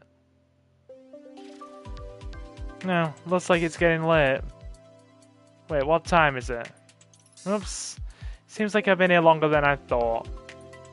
I probably should I probably should be going now. Seems like the rain has stopped too. Yeah, that's great. Anyways, if you want to invite me over again, why don't I give you my personal number? And we just skip the part where you order food to make me come by. But I like food. Or maybe I'll get your number instead. Since you ordered from us, I already have it anyway. I'm not sure what to say to that. Take it as a compliment. I like this draggy lass. Bye.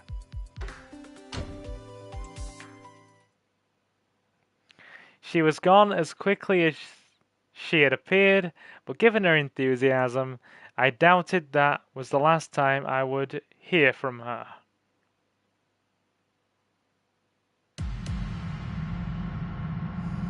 Alrighty, Duty, Chapter 2.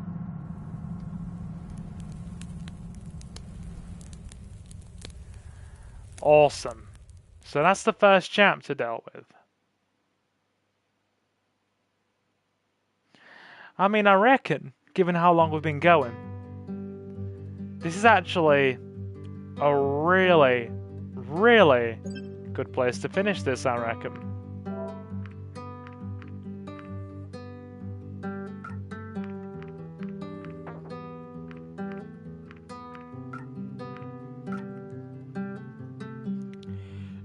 Excellent.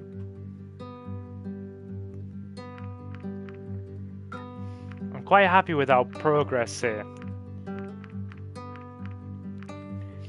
Right, we'll quit back to the main menu, and then I'm going to wind this down. So, my awesome people, there won't be another stream tomorrow, because I'm going to be attending a fundraiser tomorrow night. And probably won't be back until like 10 o'clock at night or something. I might be having a couple of drinks as well. So there's no way I'm going to be back in time to stream tomorrow. So the next stream is probably going to be either Thursday or Friday. And it will probably be one of three things. We'll be starting the PS2 version of GTA San Andreas, some more Resident Evil, or we'll be playing some more Angels with Scaly Wings. But either way, it's going to be one of those three. So expect that either on Thursday or Friday. And I will be bringing you some more awesomeness very, very soon. So I do hope you enjoyed yourselves. If you want to see some more of this fun little visual novel game, do feel free to like, maybe leave a comment or subscribe. It would definitely help us, especially when it comes to playing a smaller, lesser known game than usual. Always helps. And yeah, if you want to support us or keep an eye out for what we do on the channel, then you can follow us over on Twitter, on Silver Gaming Network, or on the handle SilverGaming01, to be kept up to date with everything we do there. Usually just me squeeing over cute pictures of kittens and puppies, or talking random gaming stuff with people. And we also have a community tab over on the YouTube channel that you can check out every now and again for updates on things. And last of all, my awesome people, if you would like to support us more than you already do, you are more than welcome to join our Patreon. We have a Silver Gaming Network Patreon. And if you would like to support us there, you can do so for just £2.50 a month or $3. The same price as a small cup of coffee or a bus ticket. And every silver patron gets an exclusive patron shout out at the end of every livestream pre-recorded Let's Play part. Or a small bus driver, as Leo Mon would say. Not a small cup of coffee or a bus ticket, but a small bus driver. Because everybody is fun and quirky on my streams. So yeah, that is that. A special thank you to our silver patrons at the time of recording this video, Mr. Jonathan and Reese Free. Very much appreciated the support there, guys. And I will be bringing you all some more gaming goodness very soon. I'm glad you've enjoyed the stream, Leomon and Novi. Thank you for recommending this to me. It's actually been quite fun. Like, I know, jokes aside, you sometimes like to troll, but I've actually really enjoyed this. Can we also have a shout out to the music? I mean, yeah, you can for me. The music sounds pretty cool as I'm concerned. As far as I'm concerned, sorry. It's been really nice, this game. I've enjoyed it. Cheers, Novi. It's been good. You should have played DMC or Evo. Nah, I think I prefer this, guys. I think I prefer this. So anyway, I'm gonna stop talking around in circles now. I'm gonna let you go, and I'll be back in a couple of days for some more streams. So to all of you who stopped in, you've all been super awesome. Thank you very much for stopping in. And I will, of course, see you in the next one. So, guys, I've been Silver, your host. Have a fantastic morning, afternoon, or night. And I will see you again very soon. Take care, guys.